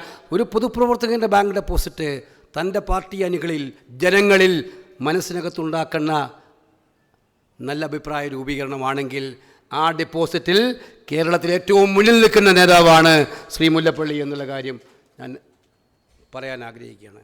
ഒരുപാട് പറയാനുണ്ട് മുല്ലപ്പള്ളിയെക്കുറിച്ച്, പറയാൻ അനുഭവങ്ങളുണ്ട്. ഞങ്ങൾ ഒന്നിച്ച് പ്രവർത്തിച്ചിട്ടുണ്ട്. പാർലമെൻറ്റിനകത്ത്, മന്ത്രിസഭകളിൽ, അതിനുശേഷം KPCC പ്രസിഡൻ്റ് ആയിരുന്നപ്പോൾ ഞാൻ ഈ പൊസിഷനിൽ ഒരുപാട് ഒന്നിച്ച്. ഒരു ദിവസം പോലും ഞാൻ ഉറപ്പിച്ച് പറയാം, ഏത് തീരുമാനവും, മുല്ലപ്പള്ളിക്ക് ഇഷ്ടമില്ലാത്ത തീരുമാനങ്ങൾ പലതും ഞങ്ങൾ എടുക്കാൻ പറഞ്ഞിട്ടുണ്ട്. ഇഷ്ടമില്ലാത്ത തീരുമാനങ്ങൾ, ഈ ശരിയല്ല വേണമെന്ന് എന്നോട് പറഞ്ഞിട്ടുണ്ട്. എന്തിനാണ് നമ്മളിങ്ങനെ ചെയ്യുന്നത്? പക്ഷേ ഇത് പാർട്ടിയുടെ തീരുമാനമാണെന്ന് പറഞ്ഞാൽ മുല്ലപ്പള്ളി എന്ന് പറയുന്ന കോൺഗ്രസ്സുകാരന് ആ തീരുമാനം ശിരസാ വഹിക്കാൻ ഒരു മടിയും ഉണ്ടാകില്ല.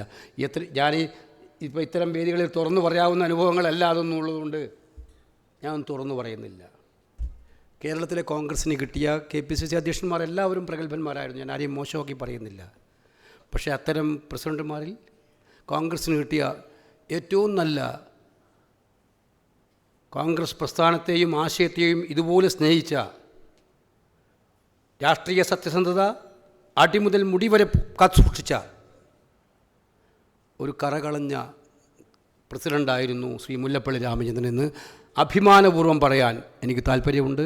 അതുകൊണ്ട് അദ്ദേഹത്തിന് ഈ അവാർഡ് കൊടുക്കുന്നത് ഏറ്റവും സന്തോഷകരമായിട്ടുള്ള കാര്യമാണ്. ഇപ്പോഴും അദ്ദേഹം വളരെ സന്തോഷം തോന്നുന്ന കാര്യം, എല്ലാ ദിവസവും എടുത്ത് നോക്കിയാൽ ഒരു ദിവസവും മുല്ലപ്പള്ളി ഉഷചേച്ചി പിടിച്ചിരിക്കുന്നുണ്ട്. അദ്ദേഹത്തിൻ്റെ ഏറ്റവും ശക്തി സ്രോതസ്സാണ്, ഞങ്ങളെയൊക്കെ ശക്തി സ്രോതസ്സാണ്. ഇടയ്ക്കിടയ്ക്ക് ഞങ്ങളെയൊക്കെ ഉപദേശിക്കാറുണ്ട്. അത് ഞങ്ങൾക്ക് അതുകൊണ്ട് വഴികാട്ടിയാണ്. ഒരു ദിവസം പോലും ആ ചേച്ചിയുടെ കൂടെ കംപ്ലീറ്റ് ഇരിക്കാൻ ഇപ്പോഴും മുല്ലപ്പള്ളി ഉണ്ടാവാറില്ല. രാവിലെ ഇറങ്ങും, വൈകുന്നേരം വരെ എവിടെയെങ്കിലും പോവും. പുള്ളിക്ക് പാർട്ടി ജീവവായുവാണ്, ഓക്സിജനാണ്.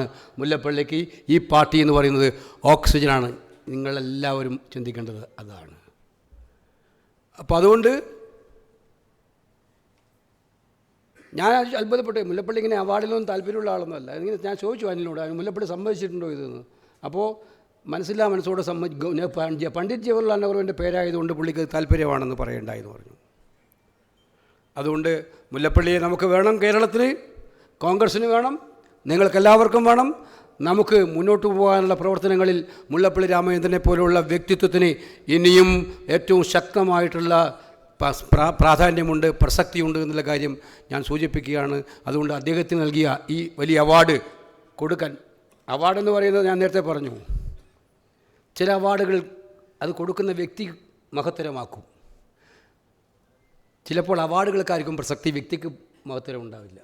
ഇവിടെ ഈ അവാർഡിലൂടെ മുല്ലപ്പള്ളിക്ക് അത് കൊടുക്കാൻ നിങ്ങൾ തീരുമാനിച്ചതിലൂടെ ഈ അവാർഡിൻ്റെ മഹത്വം മുല്ലപ്പള്ളി വർദ്ധിപ്പിച്ചിട്ടുണ്ട് എന്നുള്ള കാര്യം ഞാൻ സന്തോഷത്തോടെ സൂചിപ്പിച്ചുകൊണ്ട്, എല്ലാ സന്തോഷത്തോടെയും ഒരു സഹോദരൻ എന്ന നിലയിൽ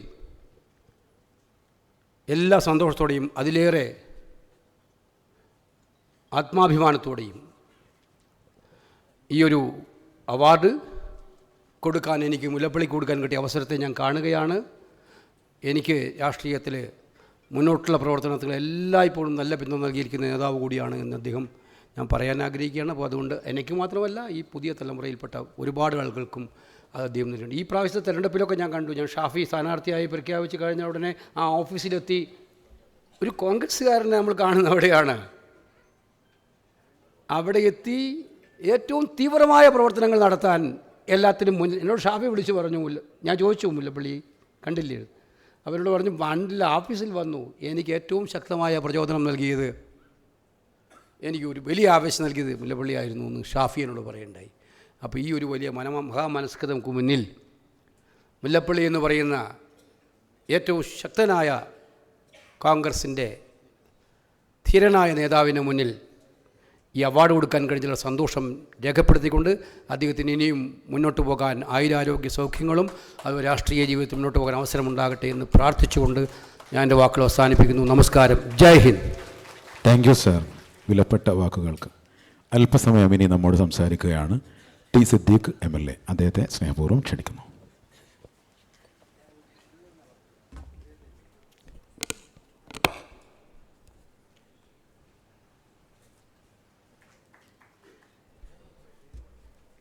വേദിയിൽ ഉപേക്ഷരായ ബഹുമാനീയരായ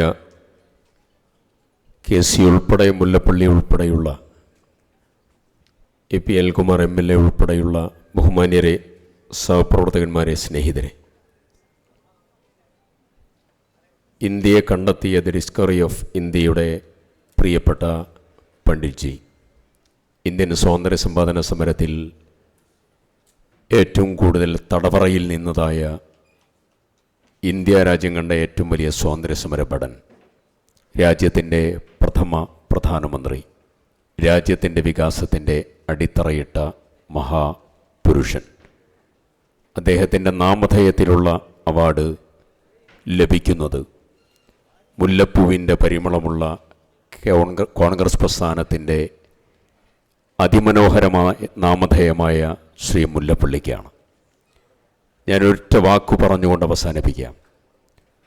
ബഹുമാന്യനായ മുല്ലപ്പള്ളി KPC പ്രസിഡൻ്റായ സമയത്ത് ഞാനത് ജില്ലാ കോൺഗ്രസ് കമ്മിറ്റി പ്രസിഡൻ്റായി അദ്ദേഹത്തിൻ്റെ കൂടെ പ്രവർത്തിക്കാൻ അവസരം കിട്ടിയ ആളാണ്.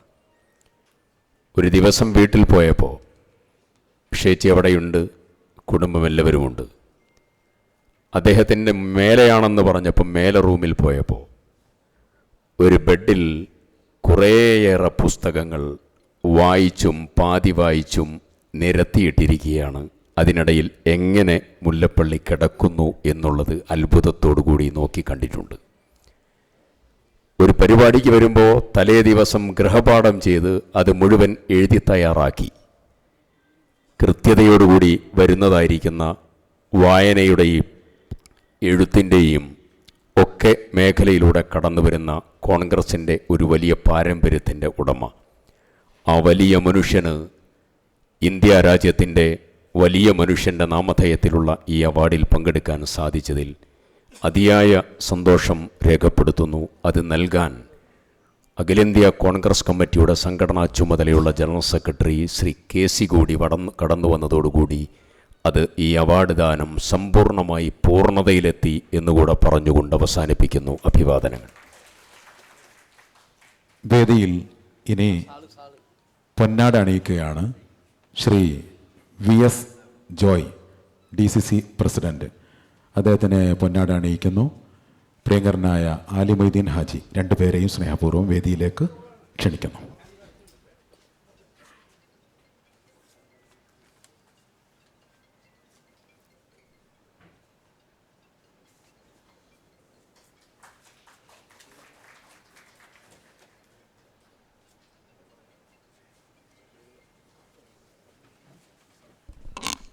പ്രിയപ്പെട്ടവരെ, നമ്മുടെ അഭിനന്ദനായ രാജ്യത്തിൻ്റെ മുൻ പ്രധാനമന്ത്രി, ആധുനിക ഇന്ത്യയുടെ ആർക്കിടെക്റ്റ് എന്ന് വിശേഷിപ്പിക്കുന്ന നമ്മുടെ ജവഹർലാൽ നെഹ്റുവിൻ്റെ നാമധേയത്തിൽ അദ്ദേഹത്തിൻ്റെ സ്മരണ മുൻനിർത്തി പ്രവർത്തിക്കുന്ന നെഹ്റു സ്റ്റഡി സെൻറ്ററിൻ്റെ ഈ വർഷത്തെ അവാർഡാണ് പ്രിയപ്പെട്ട മുല്ലപ്പള്ളി സാറിന് അഭിനന്ദനായ AICCയുടെ general secretary Shri KC Venugopal അവരുടെ അനുഗ്രഹീത കരങ്ങളാൽ സമർപ്പിച്ചിരിക്കുന്ന വളരെ മനോഹരമായ ഒരു ചടങ്ങാണ്, ധന്യമായ ചടങ്ങാണ്. ഈ ചടങ്ങിൽ സുദീർഘമായി സംസാരിക്കുന്നില്ല.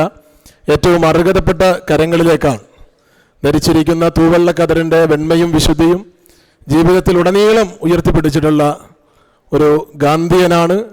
നെഹ്റുവിയൻ ആശയങ്ങൾ ജീവിതത്തിൽ സ്വാംശീകരിച്ച നേതാവാണ് നമ്മുടെ മുൻ KPCCയുടെ പ്രസിഡൻ്റായ പ്രിയപ്പെട്ട മുല്ലപ്പള്ളി രാമചന്ദ്രൻ അവർകൾ. നെഹ്റുവിൻ്റെ പേരിലുള്ള അവാർഡ് ഏറ്റുവാങ്ങാൻ ഏറ്റവും അർഹനാണ്.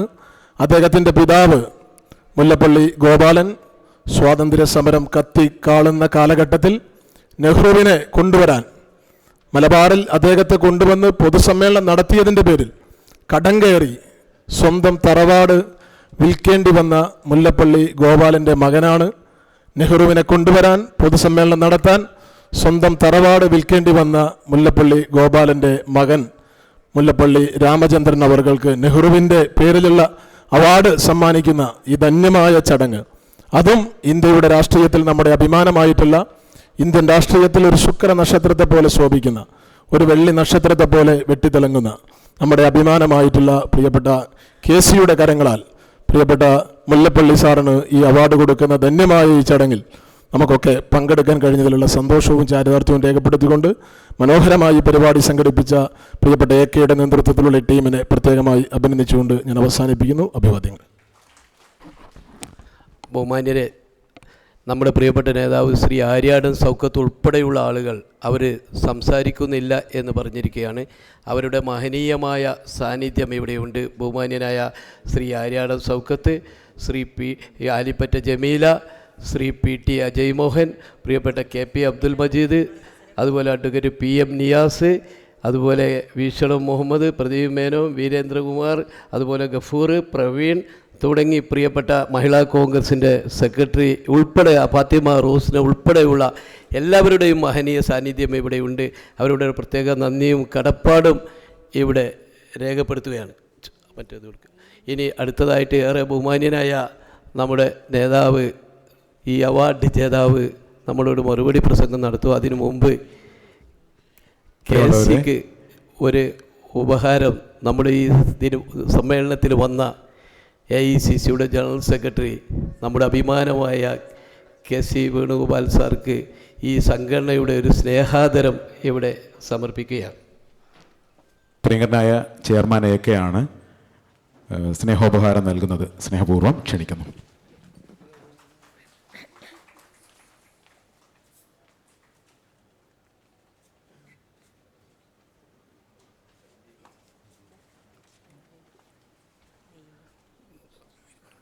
ബഹുമാന്യനായ മുല്ലപ്പള്ളി സാർ സംസാരിക്കുന്നു. അതിനുവേണ്ടി അദ്ദേഹത്തെ ആദരപൂർവ്വം ക്ഷണിക്കുന്നു.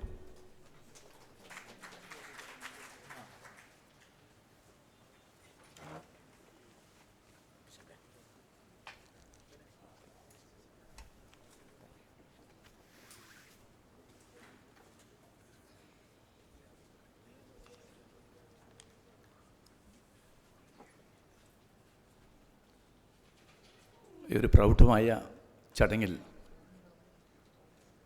അധ്യക്ഷത വഹിച്ച് വികാര നിർഭരമായ ഒരു പ്രസംഗം നടത്തിയ ഞാൻ ഏറെ ഇഷ്ടപ്പെടുന്ന മുൻ സാംസ്കാരിക വകുപ്പ് മന്ത്രി കൂടിയായിരുന്ന പ്രിയപ്പെട്ട AP അനിൽകുമാർ, ഈ അവാർഡ് എൻ്റെ കയ്യിലേക്ക് ഏൽപ്പിച്ചു തന്ന നമ്മുടെ എല്ലാം തന്നെ അഭിമാനഭാജനമായ നേതാവ്, അഖിലേന്ത്യാ കോൺഗ്രസ് കമ്മിറ്റിയുടെ സംഘടനാ ചുമതലയുള്ള ശ്രീമാൻ KC വേണുഗോപാൽ, ഈ ചടങ്ങിന് സ്വാഗതം ആശംസിച്ച പ്രിയപ്പെട്ട അബ്ദുറഹിമാൻ, ഈ വേദിയിൽ ഉപവിഷ്ടരായിട്ടുള്ള സമാരാധ്യരായ കോൺഗ്രസ് നേതാക്കന്മാരെ, ഈ പ്രൗഢമായ ചടങ്ങിൽ സംബന്ധിക്കാനെത്തിയിട്ടുള്ള സഹോദരി സഹോദരന്മാരെ, ബഹുമാന്യരായ സുഹൃത്തുക്കളെ, നിങ്ങൾക്കെല്ലാവർക്കും എൻ്റെ ഹൃദയം നിറഞ്ഞ അഭിവാദനങ്ങൾ. അങ്ങേയറ്റം സന്തോഷത്തോടു കൂടിയാണ് Jawaharlal Nehru centre for studies and ഡെവലപ്മെൻറ്റിൻ്റെ ആഭിമുഖ്യത്തിൽ ഇവിടെ വെച്ച് എനിക്ക് ഇത്തരമൊരു അവാർഡ്, അതും മഹാനായ പണ്ഡിറ്റ് ജവഹർലാൽ നെഹ്റുവിൻ്റെ നാമധേയത്തിലുള്ള സെക്യുലർ അവാർഡ് നൽകാൻ വേണ്ടി നിങ്ങൾ തീരുമാനിച്ചത്. ഞാൻ എൻ്റെ നന്ദി ഹൃദയപൂർവ്വം നിങ്ങളെല്ലാം തന്നെ അറിയിക്കുകയാണ്. ഇത്തരമൊരു അവാർഡ് നൽകാൻ വേണ്ടി തീരുമാനിച്ചത് ആ അവാർഡ് നിർണയ കമ്മിറ്റിയുടെ ചെയർമാനായിട്ടുള്ള ഡോക്ടർ ആർസു, അതുപോലെ തന്നെ പ്രിയപ്പെട്ട RS പണിക്കർ, അതുപോലെ തന്നെ പ്രൊഫസർ സമദ് മങ്കട തുടങ്ങിയിട്ടുള്ള ആളുകളാണ്. ദീർഘവർഷക്കാലമായി എന്നെ അറിയുന്ന ആളുകളാണ് ഇവർ 3 പേരും. വ്യക്തിപരമായ ബന്ധം ഈ അവാർഡിനെ സ്വാധീനിച്ചോ എന്നതിനെക്കുറിച്ച് എനിക്കറിയില്ല. ഏതായാലും അവർ 3 പേരും ഇത്തരമൊരു തീരുമാനമെടുത്തതിൽ എനിക്കുള്ള നന്ദി ഞാൻ ആദ്യമായിട്ട് തന്നെ അറിയിക്കുകയാണ്. പിന്നെ അതുപോലെ തന്നെ ഈ അവാർഡ് നൽകിയ വ്യക്തിയെക്കുറിച്ച് പറയുമ്പോൾ അദ്ദേഹം വിദ്യാർത്ഥി രാഷ്ട്രീയമായിട്ട് പ്രവർത്തിക്കുന്ന കാലത്ത് തന്നെ, അദ്ദേഹം ഒരു വിദ്യാർത്ഥിയായി പ്രവർത്തിച്ച ആ കാലത്ത് ആ വിദ്യാർത്ഥി പ്രവർത്തനവുമായി ബന്ധപ്പെട്ടുകൊണ്ട് മർദ്ദനങ്ങൾ ഏറ്റുവാങ്ങിയ കാലഘട്ടത്തെക്കുറിച്ചൊക്കെ തന്നെ എനിക്ക് നന്നായിട്ടറിയാം. ശ്രീമാൻ KC വേണുഗോപാൽ അവർകൾ, അദ്ദേഹം നമ്മുടെ കേരളത്തിലെ ദേശീയ പ്രസ്ഥാനത്തിൻ്റെ ഏറ്റവും പ്രധാനപ്പെട്ട ഒരു പ്രഭവ കേന്ദ്രം എന്ന് വിശേഷിപ്പിക്കാൻ സാധിക്കുന്ന പയ്യന്നൂരിൻ്റെ സന്തതിയാണ്. കോൺഗ്രസിൻ്റെ സന്ദേശങ്ങൾ ഏറ്റുവാങ്ങിക്കൊണ്ടാണ് അദ്ദേഹത്തിൻ്റെ ബാല്യ കൗമാരങ്ങളൊക്കെ തന്നെ അദ്ദേഹം ചെലവഴിച്ചത്. കോൺഗ്രസിനെ കുട്ടിക്കാലത്ത് തന്നെ ജീവനായി കണ്ടുകൊണ്ടാണ് അദ്ദേഹം മുന്നോട്ട് പോയത് എന്നതിലും എനിക്ക് അഭിമാനമുണ്ട്. ആ പ്രിയങ്കരനായ ശ്രീമാൻ KC വേണുഗോപാൽ ഇന്ന് ഇന്ത്യ രാജ്യം മുഴുവൻ ഏറ്റവും ഏറെ ശ്രദ്ധിക്കപ്പെടുന്ന കോൺഗ്രസിൻ്റെ ഒരു നേതാവായിട്ടാണ് നമ്മുടെ മുമ്പിൽ നിൽക്കുന്നതെന്ന് പറയുമ്പോൾ അതിലേറെ ചാരിതാർത്ഥ്യം നമുക്ക് ആർക്കും തന്നെ ഇല്ല. അങ്ങേയറ്റം പ്രതിസന്ധി നിറഞ്ഞ ഈ വർത്തമാനകാലത്ത് നമ്മുടെ ഇന്ത്യൻ നാഷണൽ കോൺഗ്രസ്സിന് ചടുലമായ നേതൃത്വം കൊടുത്തുകൊണ്ട് മുന്നോട്ട് പോകുന്ന ശ്രീമാൻ കെ.സി. വേണുഗോപാലിൻ്റെ ആ നേതൃത്വ വൈഭവത്തെക്കുറിച്ചൊന്നും ഞാൻ നിങ്ങളുടെ മുമ്പിൽ പറയേണ്ട കാര്യമില്ല. ഭാരത് ജോഡോ യാത്ര എന്ന പ്രിയങ്കരനായ രാഹുൽ ഗാന്ധിയുടെ കന്യാകുമാരി നിന്ന് അങ്ങ് കശ്മീർ വരെയുള്ള യാത്രയിൽ ഉടനീളം അദ്ദേഹത്തിൻ്റെ നിഴലായി, തുണയായി, അദ്ദേഹത്തിന് ആവേശമായി, പ്രചോദനമായിട്ട് പ്രവർത്തിച്ച വ്യക്തിയാണ് ശ്രീമാൻ കെ.എസ്. വേണുഗോപാൽ എന്ന് പറയുമ്പോൾ എനിക്ക് രോമാഞ്ചം തോന്നുകയാണ്. ആ തരത്തിലുള്ള ഒരു പ്രതിബദ്ധതയും അതുപോലെ സാർത്ഥകതയും ഒക്കെ തന്നെ ഒരു നേതൃത്വമാണ് അദ്ദേഹം ഇപ്പോൾ കാഴ്ചവെച്ചിട്ടുള്ളത്. കെ സിയെക്കുറിച്ച് എനിക്ക് പറയുമ്പോൾ കെ സി അല്പം പോലും വിശ്രമമില്ലാതെ നമ്മുടെ ഈ പാർട്ടിയെ വിജയത്തിലേക്ക് നയിക്കാൻ വേണ്ടിയുള്ള പരിശ്രമമായിട്ടാണ് അദ്ദേഹം മുന്നോട്ട് പോയിക്കൊണ്ടിരിക്കുന്നത്. എവിടെ നോക്കിക്കഴിഞ്ഞാലും ഇന്ത്യ രാജ്യത്ത് അദ്ദേഹത്തിന് സാന്നിധ്യമുണ്ട്. അദ്ദേഹം എന്താണ് പറയുന്നതെന്ന് കേൾക്കാൻ വേണ്ടിയിട്ട് ഇന്ത്യൻ നാഷണൽ കോൺഗ്രസിൻ്റെ പ്രവർത്തകന്മാർ മാത്രമല്ല, മറ്റ് രാഷ്ട്രീയ സംഘടനയിൽപ്പെട്ട ആളുകൾ പോലും കാത് കൂർപ്പിച്ചുകൊണ്ട് അത് കേൾക്കാൻ അവർ കാത്തിരിക്കുന്നു എന്ന് വരുമ്പോൾ ആ വ്യക്തിത്വത്തിൻ്റെ മഹത്വത്തെക്കുറിച്ചൊന്നും തന്നെ ഞാൻ കൂടുതലായിട്ട് സംസാരിക്കാൻ ആഗ്രഹിക്കില്ല. കെ സി ചില കാര്യങ്ങളൊക്കെ തന്നെ ഇവിടെ സൂചിപ്പിക്കേണ്ടായി. അതുകൊണ്ട് തന്നെ ചിലപ്പോഴൊക്കെ തന്നെ ഞാൻ കെ സിയെ ഒരു ഇളയ സഹോദരനായിട്ട് കണ്ടുകൊണ്ട് കെ പി സി അധ്യക്ഷനായ സമയത്തും അല്ലാത്ത സമയത്തുമൊക്കെ തന്നെ അങ്ങേയറ്റം ഞാൻ സ്നേഹം അദ്ദേഹത്തോട് കാണിച്ചിട്ടുണ്ട്. അതുപോലെ തന്നെ എനിക്ക് തിരിച്ച് ആ സ്നേഹം കിട്ടിയിട്ടുണ്ട് എന്ന കാര്യവും വിസ്മരിക്കാൻ സാധിക്കില്ല. എങ്കിൽ പോലും എനിക്ക് ചില കാര്യങ്ങളിലുള്ള അഭിപ്രായ വ്യത്യാസങ്ങളൊക്കെ തന്നെ ഞാൻ പ്രിയപ്പെട്ട കെ സി വേണുഗോപാലിൻ്റെ മുമ്പിൽ തുറന്നു പറയാൻ ഞാൻ മടിച്ചിട്ടില്ല. അദ്ദേഹത്തിൻ്റെ പ്രസംഗത്തിൽ പറയുകയുണ്ടായി, പ്രിയങ്കരനായ രാഹുൽ ജോഡും അതുപോലെ തന്നെ സോണിയ ജോഡ് പോലും ചില ഘട്ടങ്ങളിലൊക്കെ തന്നെ ഞാൻ ചിലപ്പോൾ കർശനമായ ഭാഷയിൽ സംസാരിച്ചിട്ടുണ്ട് എന്ന കാര്യം ഞാൻ പ്രിയപ്പെട്ട കെ സിയോട് പറയട്ടെ. ഞാൻ സംസാരിക്കാൻ ഇടയായിട്ടുള്ള കാര്യങ്ങളൊക്കെ തന്നെ അത് ഞാൻ ഉയർത്തിപ്പിടിക്കുന്ന എൻ്റെ ചില ആശയങ്ങൾ, എൻ്റെ കൺവിക്ഷൻ, ആ കൺവിക്ഷൻ്റെ ഭാഗമായിട്ട് മാത്രമാണ് ഞാൻ പറഞ്ഞത് എന്ന കാര്യം ഞാൻ അദ്ദേഹത്തെ സാക്ഷ്യപ്പെടുത്തിയോടെ പറയാൻ ആഗ്രഹിക്കുന്നു. എന്തെങ്കിലും തരത്തിലുള്ള വ്യക്തിപരമായ താല്പര്യങ്ങൾ വെച്ചുകൊണ്ടല്ല ഞാനത് പറഞ്ഞത്. പറയേണ്ട കാര്യം ആരുടെ മുഖത്ത് നോക്കിയിട്ടും പറയണമെന്ന് ആഗ്രഹിക്കുന്ന ഒരു സ്വഭാവവും പ്രകൃതവും ഉള്ളതുകൊണ്ടാണ് ഞാനത് പറഞ്ഞതെന്ന് അദ്ദേഹം മനസ്സിലാക്കണം. ഒരിക്കലും ആ കാര്യത്തിൽ ഒരു തെറ്റിദ്ധാരണ അദ്ദേഹത്തിൻ്റെ മനസ്സിലുണ്ടാകരുതെന്ന് ഞാൻ ഈ ചടങ്ങിൽ വെച്ച് പരസ്യമായിട്ട് പറയാൻ ആഗ്രഹിക്കുന്നു. പിന്നെ ഞാൻ വിഷയത്തിലേക്ക് വരാം. ഞാൻ എൻ്റെ കുട്ടിക്കാലത്ത് ഗാന്ധിജിയുടെയും നെഹ്റുവിൻ്റെയും ആസാദിൻ്റെയും പട്ടേലിൻ്റെയും ഒക്കെ തന്നെ കഥകൾ കേട്ടുകൊണ്ട് വളർന്ന ഒരു കുടുംബ പശ്ചാത്തലമാണ് എനിക്കുള്ളത്. വളർന്ന് വലുതായി കെ എസ് യുവിൻ്റെയും യൂത്ത് കോൺഗ്രസിൻ്റെയും അത് കഴിഞ്ഞ് ഇന്ന് കോൺഗ്രസിൻ്റെയൊക്കെ തന്നെ ഒരു കർമ്മധീരനായ ഒരു പോരാളിയായിട്ട് മുന്നോട്ട് പോകുമ്പോൾ ഞാൻ ഓർക്കുകയാണ്, ഈ കോൺഗ്രസ് പ്രസ്ഥാനം ആ പ്രസ്ഥാനത്തിൽ പ്രവർത്തിക്കുന്ന കാലത്തൊക്കെ തന്നെ എൻ്റെ ജീവിതത്തിൽ ഞാൻ ഉയർത്തിപ്പിടിക്കുന്ന ആശയങ്ങളിൽ എനിക്ക് ഏറ്റവും അധികം സ്വാധീനം ആരാണ് ചെലുത്തുന്നതെന്ന് ചോദിച്ചു കഴിഞ്ഞാൽ അത് ഒരു പൊതുപ്രവർത്തകൻ ഉയർത്തിപ്പിടിക്കേണ്ട സംശുദ്ധമായ പൊതുജീവിതമാകട്ടെ, വ്യക്തിനിഷ്ഠയാകട്ടെ, അല്ലെങ്കിൽ രാഷ്ട്രീയ രംഗത്തെ ധാർമ്മികതയാകട്ടെ, അതെല്ലാം തന്നെ എന്നെ വലിയ അളവോളം സ്വാധീനിച്ചത് മഹാനായ ഗാന്ധിജിയാണ് എന്ന കാര്യം ഞാനിവിടെ പറയാൻ ആഗ്രഹിക്കുന്നു. ഒരു വെളിച്ചമായി എൻ്റെ കുട്ടിക്കാലം മുതൽ ഗാന്ധിജി എന്നോടൊപ്പമുണ്ട് എന്നതിൽ എനിക്ക് സന്തോഷമുണ്ട്. ആ കാര്യത്തിൽ എനിക്ക് ഒരിക്കലും ഒരു വിട്ടുവീഴ്ച ജീവിതാന്ത്യം വരെ ഉണ്ടാവുകയില്ല എന്നും ഞാനിവിടെ തുറന്നു പറയാൻ ആഗ്രഹിക്കുന്നു. പക്ഷേ എൻ്റെ രാഷ്ട്രീയ വീക്ഷണങ്ങളെ, എൻ്റെ ചിന്തകളെ ഏറ്റവും അധികം സ്വാധീനിച്ച ആരാണെന്ന് ചോദിച്ചാൽ ഞാൻ അഭിമാനപൂർവ്വം പറയും, ക്രാന്തദർശിയായി പണ്ഡിറ്റ് ജവഹർലാൽ നെഹ്റുവാണ്. എൻ്റെ വീക്ഷണങ്ങൾ, അതുപോലെ തന്നെ എൻ്റെ സമീപനങ്ങൾ, എൻ്റെ ചിന്തകൾ, അതിനൊക്കെ തന്നെ ഏറ്റവും അധികം സ്വാധീനിച്ചത്. ഇവിടെ കെ സി വളരെയേറെ വികാരനിർഭരനായിട്ട് പണ്ഡിറ്റ് ജവഹർലാൽ നെഹ്റുവിൻ്റെ ആ കാലത്തെക്കുറിച്ചൊക്കെ തന്നെ സ്മരിക്കണ്ടേ. എനിക്ക് പറയാനുള്ള കാര്യം, ഇരുൾമൂടിയ വർത്തമാനകാലത്ത് ഇന്നത്തെ ഇന്ത്യൻ സാഹചര്യത്തിൽ നെഹ്റുവിൻ്റെ പ്രസക്തി ഒരു കാലത്തുമില്ലാത്ത രൂപത്തിൽ വർദ്ധിച്ചുകൊണ്ടിരിക്കുന്നു എന്ന കാര്യം പ്രിയപ്പെട്ട KC ഇന്ത്യ രാജ്യത്തെ കോടിക്കണക്കായ ജനങ്ങൾ തിരിച്ചറിയുന്നു മാത്രമാണ് എനിക്ക് പറയാനുള്ളത്. നമുക്കെല്ലാം തന്നെ അറിയാം, കടന്നുപോയ 10 വർഷക്കാലം KCയുടെ ചെറുതായിട്ടൊന്ന് പറയണ്ടായി.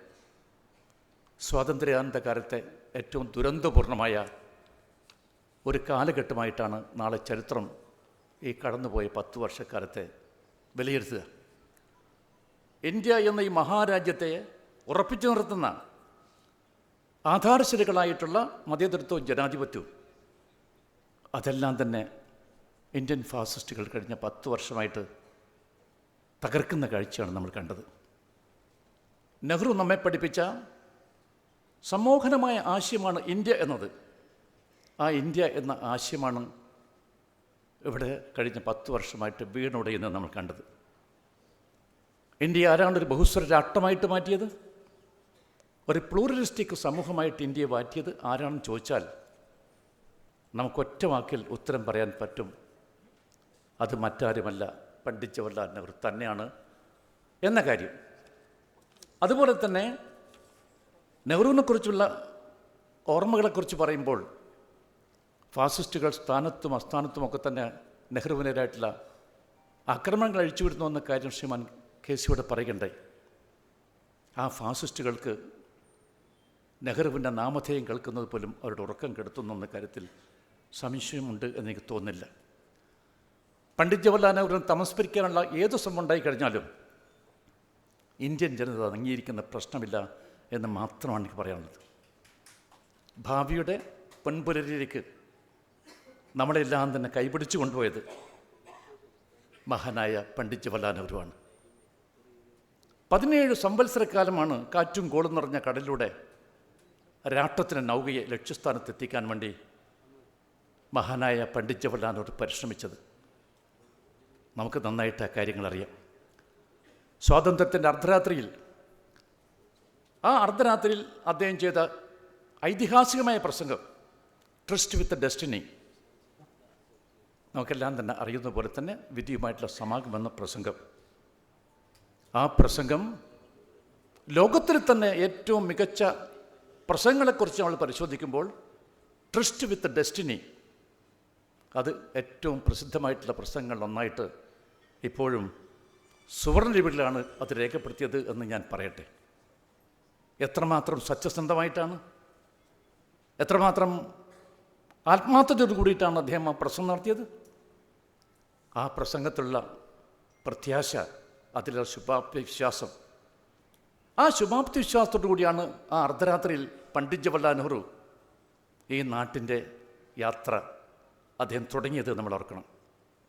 ദാരിദ്ര്യവും പട്ടിണിയും അജ്ഞതയും അവസരപരമായ അസമത്വം അനുഭവിക്കുന്ന ജനത നിങ്ങളെ ആ സ്വാതന്ത്ര്യത്തിൻ്റെ പുലരിക്കാൻ കൈപിടിച്ചു കൊണ്ടുപോകുമ്പോൾ നമുക്കിതെല്ലാം തന്നെ അവസാനിപ്പിക്കണം പറഞ്ഞിട്ടുള്ള ആ യാത്ര, ആ നെഹ്റുവിൻ്റെ ഡിറ്റർമിനേഷൻ, അദ്ദേഹത്തിൻ്റെ നിശ്ചയദാർഢ്യം ഒരു ജനതയുടെ ആത്മവിശ്വാസത്തിൻ്റെ ഏറ്റവും വലിയ പ്രകടനമായിട്ടാണ് ഞാൻ ആ സന്ദർഭത്തെ നോക്കിക്കാണാൻ ആഗ്രഹിക്കുന്നത്.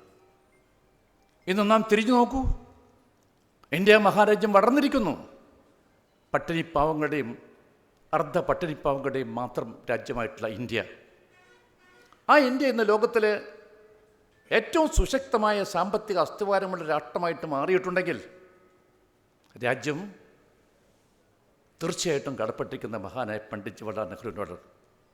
1943 ഞാൻ നിങ്ങളുടെ ശ്രദ്ധ കൊണ്ടുപോകാൻ ആഗ്രഹിക്കുന്നു. അന്നാണ് ബംഗാൾ ക്ഷാമം ഉണ്ടായത്. ആ ബംഗാൾ ക്ഷാമത്തിൻ്റെ ഫലമായിട്ട് 3 ദശലക്ഷം ആളുകളാണ് ഒരു നേരത്തെ ആഹാരമില്ലാതെ പട്ടിണി കിടന്നുകൊണ്ട് നമ്മുടെ ഈ മഹാരാജ്യത്ത് മരിച്ചു പോയതു എന്ന കാര്യം നൊബേൽ സമ്മാന ജേതാവായിട്ട് ഡോക്ടർ അമാർത്യ സെൻ തന്നെ വളരെ കൃത്യമായിട്ടും രേഖപ്പെടുത്തിയിട്ടുണ്ട് എന്ന് നിങ്ങൾ ഓർക്കുക.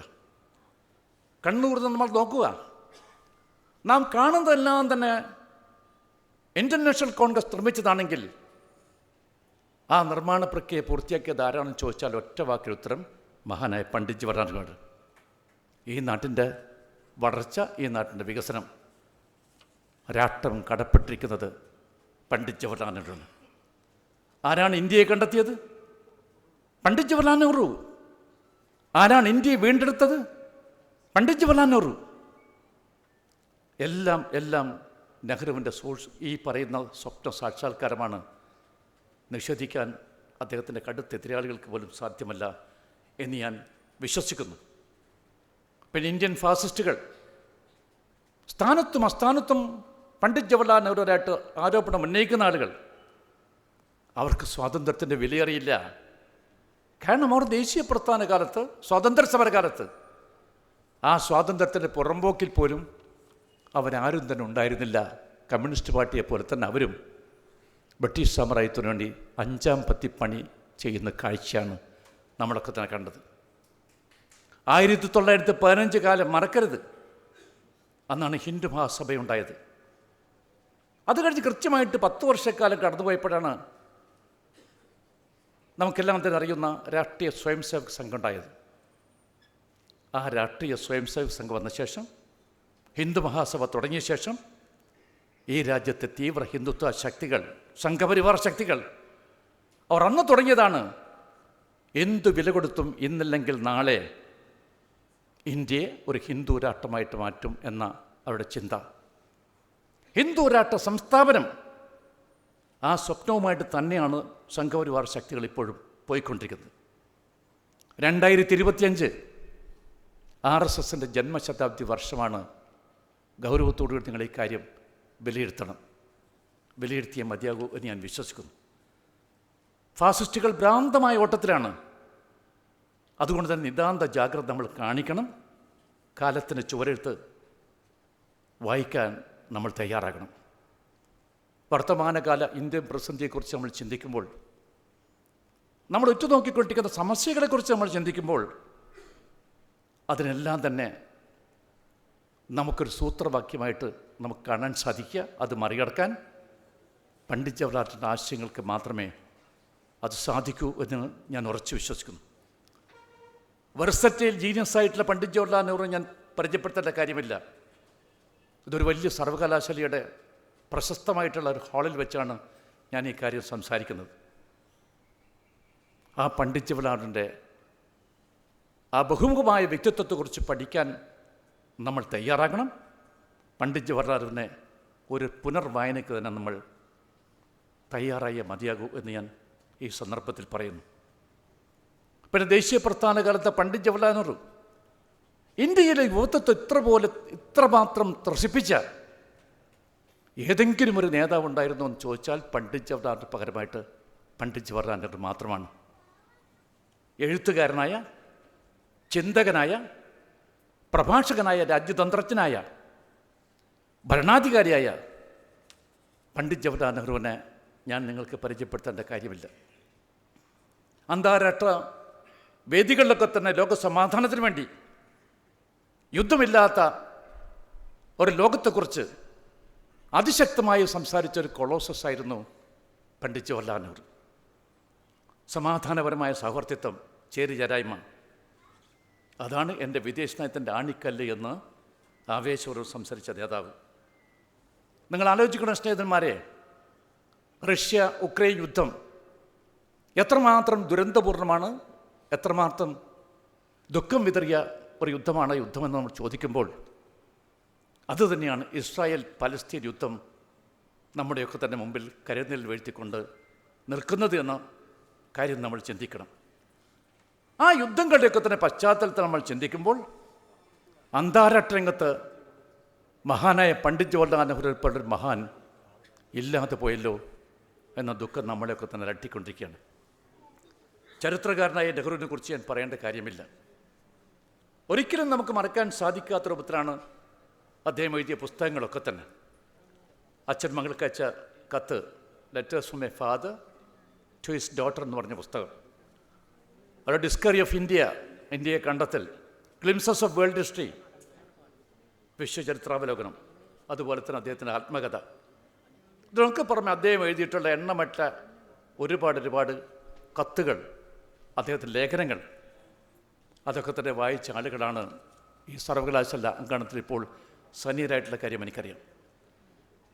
പണ്ഡിറ്റ് ജവഹർലാൽ നെഹ്റു കുറേ കൂടി ചരിത്രത്തിൽ അദ്ദേഹം ഗൗരവം കാണിച്ചിരുന്നുവെങ്കിൽ ഒരുപക്ഷെ ആർണോൾഡ് ടോയംബിയെ അതുപോലെ തന്നെ HV വിൽസനെ പോലെ ലോകത്തിലെ ഏറ്റവും വലിയ ചരിത്രകാരന്മാർ ഒരാളായിട്ട് അദ്ദേഹം തീർച്ചയായിട്ടും മാറുമെന്ന കാര്യത്തിൽ എനിക്ക് സംശയമില്ല എന്ന് മാത്രമാണ് ഇപ്പോൾ ഞാൻ സൂചിപ്പിക്കുന്നത്.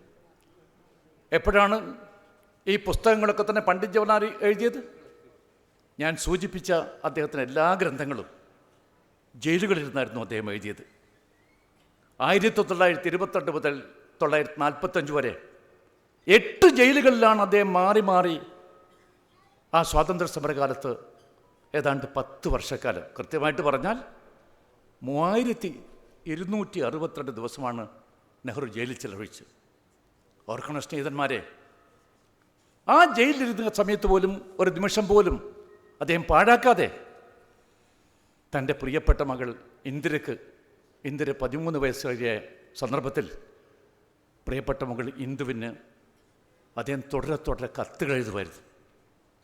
രോഗഗ്രസ്തയായ കമലാ നെഹ്റു, ഏകാന്ത ദുഃഖം അനുഭവിക്കുന്ന ഇന്ദു, ആ ഇന്ദുവിനെയും അച്ഛനെയും കൂട്ടിയിണക്കുന്ന സ്നേഹത്തിൻ്റെ പട്ടുനൂല് പോലെയുള്ള അന്നത്തെ പാലമായിട്ട് വർത്തിച്ചത് നെഹ്റു എഴുതിയിട്ടുള്ള കത്തുകളാണെന്ന കാര്യം നമുക്കെല്ലാം തന്നെ അറിയാം. CH കുഞ്ഞപ്പ നിങ്ങൾക്കെല്ലാം തന്നെ അറിയാം. അദ്ദേഹമാണ് അച്ഛൻ മകൾക്ക് അയച്ച കത്തുകൾ മലയാളത്തിൽ പരിഭാഷപ്പെടുത്തിക്കൊണ്ട് നമ്മുടെ മാതൃഭൂമിയാണ് അത് പ്രസിദ്ധീകരിച്ചത് ആദ്യമായിട്ട്. ഇപ്പോഴും മാതൃഭൂമിയുടെ തന്നെയാണ് അതിൻ്റെ കോപ്പിറൈറ്റ് ഞാൻ വിശ്വസിക്കുന്നു. എൻ്റെ കുട്ടിക്കാലത്ത് എനിക്കെൻ്റെ അച്ഛൻ മകൾക്ക് അയച്ച കത്താണ് ആദ്യമായിട്ട് എൻ്റെ ജീവിതത്തിൽ എനിക്കൊരു സമ്മാനമായിട്ട് നൽകിയത് എന്ന് ഞാൻ വിശ്വസിക്കുന്നു. ഞാൻ ആദ്യം വായിച്ച പുസ്തകം ഏതാണെന്ന് ചോദിച്ചാൽ അത് അച്ഛൻ മകൾക്ക് അയച്ച കത്തുകൾ എന്ന പുസ്തകമാണ്. ആ പുസ്തകമാണ് സത്യത്തിൽ എനിക്ക് ലോകത്തെക്കുറിച്ച്, ലോകത്തിൻ്റെ ഉൽപ്പത്തിയെക്കുറിച്ച്, ചരിത്രത്തെക്കുറിച്ചൊക്കെയുള്ള ഒരവഗാഹം എൻ്റെ മനസ്സിൽ സൃഷ്ടിച്ചതും പിന്നീട് ഈ യൂണിവേഴ്സിറ്റിയിൽ തന്നെ ഞാനൊരു ചരിത്ര വിദ്യാർത്ഥിയായിട്ട് പോസ്റ്റ് ഗ്രാജുവേഷന് പഠിക്കേണ്ട സാഹചര്യം സൃഷ്ടിച്ചതും ആ കത്തുകൾ വായിച്ചപ്പോഴാണ് എന്ന് ഞാനിപ്പോൾ തിരിച്ചറിയാൻ. നെഹ്റു ആ കാലത്ത് തൻ്റെ മകളെ ഉപദേശിച്ചറിയാമോ? മകളെ, നീ സൂര്യനുമായിട്ട് ചങ്ങാത്തത്തിൽ ഏർപ്പെടുക, തെളിഞ്ഞ വെളുത്തത്തിൽ മാത്രമേ നീ പ്രവർത്തിക്കാവൂ, നിനക്കൊന്നും ഒളിച്ചു വെക്കാനില്ല, നീ ധീരയായിരിക്കുക എന്ന് പറഞ്ഞ പണ്ഡിറ്റ് ജവഹർലാൽ നെഹ്റു. മകളെ, നീ സൂര്യനുമായിട്ട് ചങ്ങാത്തത്തിൽ ഏർപ്പെടുക എന്ന് പറഞ്ഞ അച്ഛൻ. നിന്നെ ആർക്കും തോൽപ്പിക്കാൻ സാധിക്കില്ല എന്ന് പറഞ്ഞാൽ ഇന്ദിരാഗാന്ധി എന്ന നമ്മുടെയൊക്കെ തന്നെ മനസ്സുകളിൽ ഇപ്പോഴും മരിക്കാതെ ജീവിക്കുന്ന ആ ഇന്ദിരാഗാന്ധി ജീവിതാന്ത്യം വരെ അവർ അപരാജിതരായിരുന്നുവെങ്കിൽ തൻ്റെ പ്രിയപ്പെട്ട അച്ഛൻ്റെ വാക്കുകൾ കേട്ടുകൊണ്ടാണ് അവർ ഒരിക്കലും ജീവിതത്തിൽ പരാജയപ്പെടാതിരുന്നത് എന്ന് ഞാൻ വിശ്വസിക്കുന്നു. ഇനി ഞാൻ പ്രിയപ്പെട്ട സ്നേഹിതൻ വേണുവിൻ്റെ സ്വന്തം നാടായിട്ടുള്ള പയ്യന്നൂരിലേക്ക് ഞാൻ വരുന്നു. ആ പയ്യന്നൂർ എൻ്റെ ജീവിതത്തിൽ ഒരുപാട് സ്വാധീനിച്ച സ്ഥലമാണ്. ആ പയ്യന്നൂരിലാണ് 1928 മലബാർ പ്രൊവിൻഷ്യൽ സമ്മേളനം നടക്കുന്നത്, കോൺഗ്രസിൻ്റെ. ആ പ്രൊവിൻഷ്യൽ സമ്മേളനത്തിൽ 3 ദിവസവും അധ്യക്ഷം വഹിച്ച ആരാണെന്നറിയാമോ? മഹാനായ പണ്ഡിറ്റ് ജവഹർലാൽ നെഹ്റു. കേവലം 39 വയസ്സുള്ള ഒരു യുവാവായിരുന്നു പണ്ഡിറ്റ് ജവഹർലാൽ നെഹ്റു അന്ന്. ആ പണ്ഡിറ്റ് ജവഹർലാൽ നെഹ്റു പയ്യന്നൂർ പോലെയുള്ള ഗ്രാമമാണോ എന്ന് ചോദിച്ചാൽ ഗ്രാമം, പട്ടണമാണോ എന്ന് ചോദിച്ചാൽ പട്ടണം എന്ന് പറയാൻ ഇപ്പോഴും സാധിക്കാത്ത ആ പയ്യന്നൂരിൽ അന്നത്തെ സ്വാതന്ത്ര്യ സമര സേനാനിയായി TV ചാത്തുക്കുട്ടി നായരുടെ വീട്ടിലാണ് അദ്ദേഹം 3 ദിവസം താമസിച്ചത്. അന്ന് അദ്ദേഹം നടത്തിയ ശ്രദ്ധേയമായ പ്രസംഗം നിങ്ങൾ തീർച്ചയായിട്ടും അത് തേടിപ്പിടിച്ച് വായിക്കണമെന്നാണ് എനിക്ക് പറയാനുള്ളത്. ഞാൻ ആ പ്രസംഗം തേടിപ്പിടിച്ച് വായിച്ചിട്ടുണ്ട്. കഴിഞ്ഞ ദിവസം എൻ്റെയും അതുപോലെ തന്നെ KCയുടെ ഒക്കെ തന്നെ പ്രിയപ്പെട്ട ശ്രീമാൻ KP കുഞ്ഞിക്കണ്ണൻ, അദ്ദേഹം മരിക്കുന്നതിന് 10 ദിവസം മുമ്പ് ഞാൻ കുഞ്ഞിക്കണ്ണനോട് ചോദിച്ചു, TV ചാത്തുതാരുടെ ആ ചാത്തുകുട്ടി താരുടെ വീട് ഇപ്പോഴുണ്ടോ? ഉണ്ടെങ്കിൽ നമുക്ക് ഇന്നല്ലെങ്കിൽ നാളെ ഒരു ദേശീയ സ്മാരകം എന്ന രൂപത്തിൽ അവിടെ നമുക്ക് എന്തെങ്കിലും ചില കാര്യങ്ങൾ ചെയ്യണമെന്ന് ഞാൻ കുഞ്ഞിക്കണ്ണുമായിട്ട് സംസാരിച്ചാൽ ഞാനിപ്പോൾ ഓർക്കുകയാണ്. അന്ന് അദ്ദേഹം നടത്തിയ പ്രസംഗം, ആ പ്രസംഗത്തെക്കുറിച്ച് ഞാൻ ഓർക്കുമ്പോൾ എനിക്ക് പറയാനുള്ളത്, ലാഹോറിൽ 1929 ഇന്ത്യൻ നാഷണൽ കോൺഗ്രസിൻ്റെ അധ്യക്ഷ പദവി ഏറ്റുവാങ്ങിക്കൊണ്ട് നെഹ്റു നടത്തിയ പ്രസംഗത്തിൻ്റെ ഒരു കേളിക്കുട്ടായിരുന്നില്ലേ ആ പ്രസംഗമെന്ന് ആ പ്രസംഗം പൂർണ്ണമായിട്ട് പല ഘട്ടങ്ങളിൽ വായിച്ചിട്ടില്ല എനിക്ക് ബോധ്യപ്പെടുകയുണ്ടായി. അന്ന് അദ്ദേഹം ചെറുപ്പക്കാരൻ നോക്കിയാണ് കാര്യമായിട്ട് സംസാരിച്ചത്. ആ ചെറുപ്പക്കാരൻ നോക്കി അന്ന് ജവഹർലാൽ നെഹ്റു പറഞ്ഞ കാര്യം അറിയുമോ? പയ്യന്നൂരിൽ വെച്ചിട്ട്, നിങ്ങൾ വിചാരത്തിൽ വിപ്ലവകാരികളാവുക, വിമർശന ബുദ്ധിയോടുകൂടി മാത്രമേ നിങ്ങൾ കാര്യങ്ങൾ നോക്കിക്കാണാവൂ, സത്യത്തിനും യുക്തിക്കും ചേരാത്ത ഒന്നും തന്നെ നിങ്ങൾ അംഗീകരിക്കരുതേ എന്ന് യുവാക്കളോട് ആഹ്വാനം ചെയ്ത പണ്ഡിറ്റ് ജവഹർലാൽ നെഹ്റു. ആ നെഹ്റുവിൻ്റെ വാക്ക് ഇന്നും യുവതലമുറയെ നോക്കി സംസാരിക്കുമ്പോൾ എത്രമാത്രം പ്രസക്തമാണ് എന്ന് നമ്മൾ വിലയിരുത്തണം. ലോക സാഹചര്യങ്ങളെ സമഗ്രമായിട്ട് വിലയിരുത്തിക്കൊണ്ടാണ് ആ പ്രസംഗം അദ്ദേഹം അവസാനിപ്പിച്ചത്. മാത്രമല്ല, ആ പ്രസംഗം അവസാനിക്കും മുമ്പ് അദ്ദേഹം പറഞ്ഞ വാക്കുകൾ കൂടി നമ്മളൊക്കെ തന്നെ ഓർക്കുന്നത് നന്നായിരിക്കുമെന്നാണ് എനിക്ക് തോന്നുന്നത്. പണ്ഡിറ്റ് ജവഹർലാൽ നെഹ്റു പറഞ്ഞു, അദ്ദേഹം പ്രസംഗം അവസാനിക്കും തൊട്ട് മുമ്പ് പറഞ്ഞു, ലോങ് ലിവ് റെവല്യൂഷൻ എന്ന് പറഞ്ഞുകൊണ്ട് അദ്ദേഹം കൈ ഉയർത്തിക്കൊണ്ട് അദ്ദേഹം അന്തരീക്ഷത്തിൽ ആ കൈ ചുഴറ്റി എന്നാണ് പറയുന്നത്. അദ്ദേഹം അന്തരീക്ഷത്തിൽ കൈ ഉയർത്തിക്കൊണ്ട് ലോങ് ലിവ് റെവല്യൂഷൻ, വിപ്ലവം നീണാൾ വാഴട്ടെ എന്ന് പറഞ്ഞുകൊണ്ടാണ് ആ പയ്യന്നൂരിലെ പ്രസംഗം അദ്ദേഹം അവസാനിപ്പിച്ചത് എന്ന് ഞാൻ ഓർത്തെടുക്കുകയാണ്. 1929 ലാഹോറിലെ റാവി നദി കരയിൽ വെച്ചാണ് തൻ്റെ പ്രിയപ്പെട്ട പിതാവ് മോത്തിലാൽ നെഹ്റുവിൽ നിന്ന് ത്രിവർണ്ണ പതാക ഏറ്റുവാങ്ങിക്കൊണ്ട് പണ്ഡിറ്റ് ജവഹർലാൽ നെഹ്റു ഇന്ത്യൻ നാഷണൽ കോൺഗ്രസിൻ്റെ അധ്യക്ഷനാവുന്നത്. ഒരു വെള്ള കുതിരപ്പുറത്ത് കറുത്ത അച്ഛനും ധരിച്ചുകൊണ്ട് അദ്ദേഹത്തിൻ്റെ ആ അച്ഛനിലെ ബട്ടൺ ഹാളിൽ ഒരു ചുവന്ന റോസാപ്പൂവും ചൂടിക്കൊണ്ട് 40 വയസ്സുകാരൻ രാജകുമാരൻ അടിവച്ചടിവച്ച സമ്മേളന നഗരിയിലേക്ക് പോകുന്നത് ഞാൻ കണ്ടു എന്ന് പറഞ്ഞത് അന്ന് 19 വയസ്സുകാരിയായ സുന്ദരിയായ അരുണ ആസഫ് അലിയാണ്. ആ അരുണ ആസഫ് അലി ആ രംഗത്തെക്കുറിച്ച് വളരെ വികാരനിർഭരയായിട്ടുള്ള എഴുതിയ ആ ലേഖനം എനിക്ക് കഴിഞ്ഞ ദിവസം വായിക്കാൻ അവസരമുണ്ടായിട്ടുണ്ടായി. അച്ഛനാൻ മോത്തിലാൽ നെഹ്റുവാണ് പതാക കൊടുത്തത്. ആ മോത്തിലാൽ നെഹ്റു പതാക കൊടുത്തുകൊണ്ട് അദ്ദേഹം നടത്തിയ പ്രസംഗത്തെ അദ്ദേഹം പറഞ്ഞതാണ്, എനിക്ക് പറയാനുള്ളത് ഇന്ത്യൻ നാഷണൽ കോൺഗ്രസിൻ്റെ ആത്യന്തികമായ ലക്ഷ്യം, നമ്മുടെ സ്വപ്ന സാക്ഷാത്കാരം എന്ന് പറയുന്നത് ഇന്ത്യക്ക് പൂർണ്ണ സ്വാതന്ത്ര്യം, അതുകൊണ്ട് പൂർണ്ണ സ്വരാജായിരിക്കുമെന്ന കാര്യം അവിടെ വെച്ച് പ്രഖ്യാപിക്കുന്നുണ്ടായി. ആ ലാഹോർ സമ്മേളനം നടക്കേണ്ട തലേ വർഷമാണ് 1928 മദ്രാസിൽ വെച്ച് ഒരു പൂർണ്ണ സ്വരാജ് പ്രമേയം അവതരിപ്പിക്കാൻ വേണ്ടി ശ്രമം, പണ്ഡിറ്റ് ജവഹർലാൽ നെഹ്റു സ്പോൺസർ ചെയ്ത ഒരു പ്രമേയം അവിടെ അവതരിപ്പിക്കാൻ വേണ്ടിയുള്ള വിപുല ശ്രമം പണ്ഡിറ്റ് ജവഹർലാൽ നെഹ്റു നടത്തിയത്. ആ ശ്രമമായിട്ട് പോയ സന്ദർഭത്തിൽ ഗാന്ധിജി ആ ചടങ്ങിലുണ്ടായിരുന്നു. ഗാന്ധിജി നെഹ്റുവിനെ വിളിച്ചുകൊണ്ട് പറഞ്ഞു, Jawahar, you are too fast, നമുക്ക് പൂർണ്ണ സ്വരാജിനെക്കുറിച്ച് ചിന്തിക്കാൻ സമയമായിട്ടില്ല എന്ന് പറഞ്ഞെങ്കിലും തൻ്റെ മനസ്സിലുള്ള ആ പൂർണ്ണ സ്വരാജിനേക്കുള്ള സ്വപ്നം സാക്ഷാൽ പണ്ഡിറ്റ് ജവഹർലാൽ നെഹ്റുവിനെ സാക്ഷാത്കരിച്ചുകൊണ്ട് ലാഹോറിലെ റാവി നദി കരയിൽ വെച്ച് കോൺഗ്രസ് അധ്യക്ഷ പദവി ഏറ്റെടുത്തുകൊണ്ട് അദ്ദേഹം പ്രഖ്യാപിച്ചുകൊണ്ടാണ് ആ തൻ്റെ മനസ്സിലുള്ള ആശയം അദ്ദേഹം പ്രകടിപ്പിച്ചത്. അതേ ലാഹോർ സമ്മേളനത്തിൽ വെച്ചാണ് അദ്ദേഹം പറഞ്ഞത്, I M A democrat and A socialist എന്നാണ് പറഞ്ഞിട്ടുള്ളത്. ഞാനൊരു ജനാധിപത്യവാദിയാണ്, ഞാനൊരു സോഷ്യലിസ്റ്റാണ് എന്ന കാര്യം. പണ്ഡിറ്റ് ജവഹർലാൽ നെഹ്റു ഹാരോയിൽ പഠിച്ചത് നിങ്ങൾക്കറിയാം. കേംബ്രിഡ്ജിലും ട്രിനിറ്റി കോളേജിലും പഠിച്ചു. ലണ്ടൻ സ്കൂൾ ഓഫ് ഇക്കണോമിക്സ് അദ്ദേഹം പഠിക്കുന്ന കാലത്താണ് പ്രൊഫസർ ഹരോൾഡ് ലാസ്കിയുമായിട്ട് അദ്ദേഹം ബന്ധപ്പെടുന്നത്. ഫേബിയൻ സോഷ്യലിസ്റ്റായിട്ടുള്ള ഹരോൾഡ് ലാസ്കി. ആ ലാസ്കിയുമായിട്ടുള്ള ബന്ധം വെച്ചുകൊണ്ടാണ് അദ്ദേഹം മാർക്സിസം പഠിക്കാൻ വേണ്ടി തീരുമാനിക്കുന്നത്. ആ മാർക്സിസം പൂർണ്ണമായിട്ട് പഠിച്ച ശേഷം അദ്ദേഹം പറഞ്ഞു, എൻ്റെ മനസ്സിൻ്റെ കാണാക്കോണിൽ എവിടെയോ ഒരു വെളിച്ചത്തിൻ്റെ പൊട്ടെനിക്ക് മാർക്സിനെ വായിച്ചപ്പോൾ എനിക്ക് മനസ്സിലാക്കാൻ സാധിച്ചു എന്ന കാര്യം അദ്ദേഹം പറയുകയുണ്ടായി. പക്ഷെ നെഹ്റു പറഞ്ഞ കാര്യം കുറേ കാലം നീണ്ടുവന്നില്ല. സൈബീരിയയിലെ തടങ്കൽ പാളയങ്ങൾ കൊണ്ടുപോയി 10,000 കൂട്ടക്കൊല നടത്തിയ ആ സ്റ്റാലിൻ്റെ ഭരണം കണ്ടപ്പോൾ അദ്ദേഹം പറഞ്ഞു, yes, I M A Marxist minus violence എന്നാണ് പറഞ്ഞത്. ഞാനൊരു മാർക്സിസ്റ്റാണ്, പക്ഷേ ഹിംസയില്ലാത്ത മാർക്സിസമുണ്ടോ ഞാനൊരു മാർക്സിസ്റ്റാണ് എന്ന് അദ്ദേഹം പറഞ്ഞെങ്കിൽ പിന്നീടുള്ള രാഷ്ട്രീയ സംഭവവികാസങ്ങളൊക്കെ തന്നെ അദ്ദേഹത്തെ വേദനിപ്പിക്കുന്നതാണെന്നൊക്കെ നെഹ്റു തന്നെ സൂചിപ്പിക്കണ്ടായി. 1927 പണ്ഡിറ്റ് ജവഹർലാൽ നെഹ്റു ആദ്യമായിട്ട് സോവിയറ്റ് റഷ്യയിലേക്ക് പോയത്. വിപ്ലവം കഴിഞ്ഞ് 10 വർഷം കഴിഞ്ഞ ശേഷം തൻ്റെ അച്ഛൻ്റെ കൂടെ ഉണ്ടായിരുന്നു. അന്ന് സോവിയറ്റ് കമ്മ്യൂണിസ്റ്റ് പാർട്ടിയുടെ മുഖപത്രമായിട്ടുള്ള പ്രാവത, ആ പ്രാവത ഫ്രണ്ട് പേജിൽ തന്നെ അവർ എഴുതിയിരിക്കുന്ന അവരുടെ മുഖപ്രസംഗത്തിൽ അവരും പറഞ്ഞെന്താണെന്ന് അറിയാമോ? Leader of left wing in India international Congress is arriving to Moscow, welcome welcome എന്ന് പറഞ്ഞുകൊണ്ടാണ് അദ്ദേഹം സ്വീകരിച്ചത്. ഇന്ത്യയിലെ കോൺഗ്രസ് പ്രസ്ഥാനത്തിൻ്റെ ഇടതുപക്ഷവാദിയായ നേതാവ് മോസ്കോയിലേക്ക് വരുന്നു, ഞങ്ങൾ സ്വാഗതം ചെയ്തു എന്ന് പറഞ്ഞുകൊണ്ടാണ് സോവിയറ്റ് കമ്മ്യൂണിസ്റ്റ് പാർട്ടിയുടെ മുഖപത്രമായിട്ടുള്ള പ്രാവത അത് റിപ്പോർട്ട് ചെയ്തത്. ആ സന്ദർശനത്തോടനുബന്ധിച്ചാണ് പിന്നീട് ഇന്ത്യയിൽ വന്ന് പ്ലാനിങ്ങിലൂടെ എങ്ങനെ സോവിയറ്റ് റഷ്യ മുന്നോട്ട് പോകുന്നെന്ന് പഠിച്ച് പഞ്ചവത്സര പദ്ധതികൾ നടപ്പിലാക്കാൻ വേണ്ടി അദ്ദേഹത്തിന് കഴിഞ്ഞത്.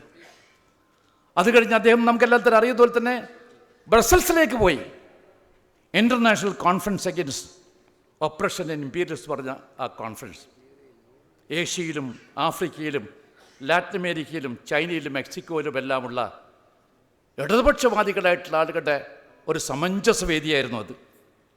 അവിടെ വെച്ചാണ് ഇമ്പീരിയലിസത്തെക്കുറിച്ചും ഫാസിസത്തെക്കുറിച്ചും കൃത്യമായിട്ട് അദ്ദേഹം അന്ന് പഠിച്ചത്, മനസ്സിലാക്കിയത്. അത് വന്ന് ഇന്ത്യൻ ജനതയെ സാമ്രാജ്യത്വത്തിൻ്റെ ഭീഷണമായ സ്വഭാവത്തെക്കുറിച്ചും അതുപോലെ ഫാസിസത്തെക്കുറിച്ചുമൊക്കെ ഇന്ത്യൻ ജനതയെ പഠിപ്പിച്ചത് പണ്ഡിറ്റ് ജവഹർലാൽ നെഹ്റുവാണ് എന്ന് ഞാൻ ഓർത്തെടുക്കുകയാണ്. 1929 തന്നെ ഇന്ത്യയിൽ ഏതെങ്കിലും ഒരു രാഷ്ട്രീയ പാർട്ടിയിൽ ഏതെങ്കിലും ഒരു നേതാവ് സോഷ്യലിസം എന്നൊരു വാക്ക് ഉച്ചരിക്കുന്ന എത്രയോ മുമ്പ് ആദ്യമായിട്ട് ആ സോഷ്യലിസത്തെ പദപ്രയോഗം ഉപയോഗിച്ചത് പണ്ഡിറ്റ് ജവഹർലാൽ നെഹ്റുവാണ് എന്ന് നമ്മൾ ഓർക്കേണ്ടതായിട്ടുണ്ട്. ഞാൻ എൻ്റെ പ്രസംഗം നീട്ടിക്കൊണ്ടു പോകുന്നില്ല. മുസോളിനി ജീവിച്ചിരുന്ന കാലം അത് ഓർക്കണം നിങ്ങൾ. ലോകം കണ്ട ഏറ്റവും വലിയ ഫാസിസ്റ്റായിട്ടുള്ള മുസോളിനി ജീവിച്ചിരുന്ന കാലത്ത് ഇറ്റലിയുടെ തലസ്ഥാനമായ റോമിൽ ഒരു ട്രാൻസിസ്റ്റ് പാസഞ്ചറായിട്ട് പണ്ഡിറ്റ് ജവഹർലാൽ നെഹ്റു എത്തുന്നു. കമലാ നെഹ്റു ക്ഷയരോഗബാധിതയായി സാനിറ്റോറിയത്തിൽ സ്വിറ്റ്സർലൻഡിൽ കിടക്കുന്നു. അവരെ കാണാൻ വേണ്ടിയിട്ടുള്ള യാത്രയായിരുന്നു യാത്ര. ആ യാത്രയുമായി ബന്ധപ്പെട്ടുകൊണ്ട് റോമിൽ അദ്ദേഹം എത്തിയിരിക്കുന്നു എന്ന കാര്യം സാക്ഷാൽ ബെനിറ്റോ മുസോളിനി മനസ്സിലാക്കിയ ശേഷം തൻ്റെ വിശ്വസ്തരായ ദൂതനെ നെഹ്റുവിനെ കാണാൻ അയക്കുന്നു. തനിക്ക് നെഹ്റുവിനെ കാണാൻ നെഹ്റുവുമായിട്ട് വിശദമായിട്ട് കുറേ കാര്യങ്ങൾ സംസാരിക്കാനുണ്ട് എന്ന് അന്ന് ആ ദൂതൻ നെഹ്റുവിനെ അറിയിക്കുകയാണ്.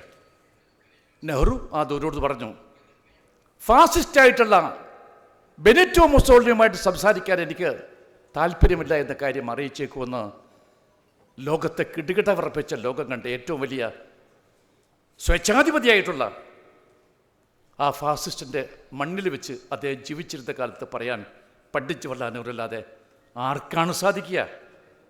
ഈ കാര്യം നിങ്ങൾ ചിന്തിക്കണം. അതുപോലെ മഹാനായ ഗാന്ധിജി നിങ്ങളെല്ലാം തന്നെ ഓർക്കണം. ആ ഗാന്ധിജിയുടെ പിൻഗാമി ആരായിരിക്കണം എന്ന് വെച്ചുള്ള ചൂടുപിടിച്ച ചർച്ചകൾ നടക്കുകയുണ്ടായി. പലരും പറഞ്ഞു സർദാർ വല്ലഭായ് പട്ടേലായിരിക്കും ഗാന്ധിജിയുടെ പിൻഗാമി എന്ന കാര്യം. കാരണം അദ്ദേഹം ഗുജറാത്തുകാരനാണ്, ഗാന്ധിജിക്ക് വിശ്വസ്തനാണ്, സത്യസന്ധനാണ്, പ്രഗത്ഭനാണ്. അതുകൊണ്ട് തീർച്ചയായിട്ടും അദ്ദേഹം തന്നെയായിരിക്കുമെന്ന കാര്യം പറയണ്ടേ. ഇനി അഥവാ ആരെങ്കിലും ദക്ഷിണേന്ത്യയിൽ നിന്ന് ഈ പറയുന്നത് പോലെ തന്നെ ഗാന്ധിയുടെ പിൻഗാമിയായിട്ടൊരു പേര് വരുന്നെങ്കിൽ അത് ചക്രവർത്തി രാജഗോപാലാചാര്യ ആയിരിക്കുമെന്നാണ് എല്ലാവരും ധരിച്ചത്. അവസാനം മഹാനായ നമ്മുടെ രാഷ്ട്രപിതാവ് തന്നെ അദ്ദേഹത്തിന് മൗനം വെടിച്ചുകൊണ്ട് അദ്ദേഹം പറഞ്ഞു, Nehru will speak my language when I am no more എന്നാണ് പറഞ്ഞത്. ഞാൻ മരിച്ചു കഴിഞ്ഞാൽ എൻ്റെ ഭാഷയിൽ നെഹ്റുവായിരിക്കും സംസാരിക്കുക. അതിന് കാരണവും അദ്ദേഹം പറയുകയുണ്ടായി. Because he is as clear as crystal. Nehru പളുങ്ക് പോലെ പരിശുദ്ധനാണ്. ആ നെഹ്റുവായിരിക്കും എൻ്റെ പിൻഗാമി എന്ന് പറഞ്ഞത് സാക്ഷാൽ മഹാത്മാഗാന്ധി തന്നെയാണ്.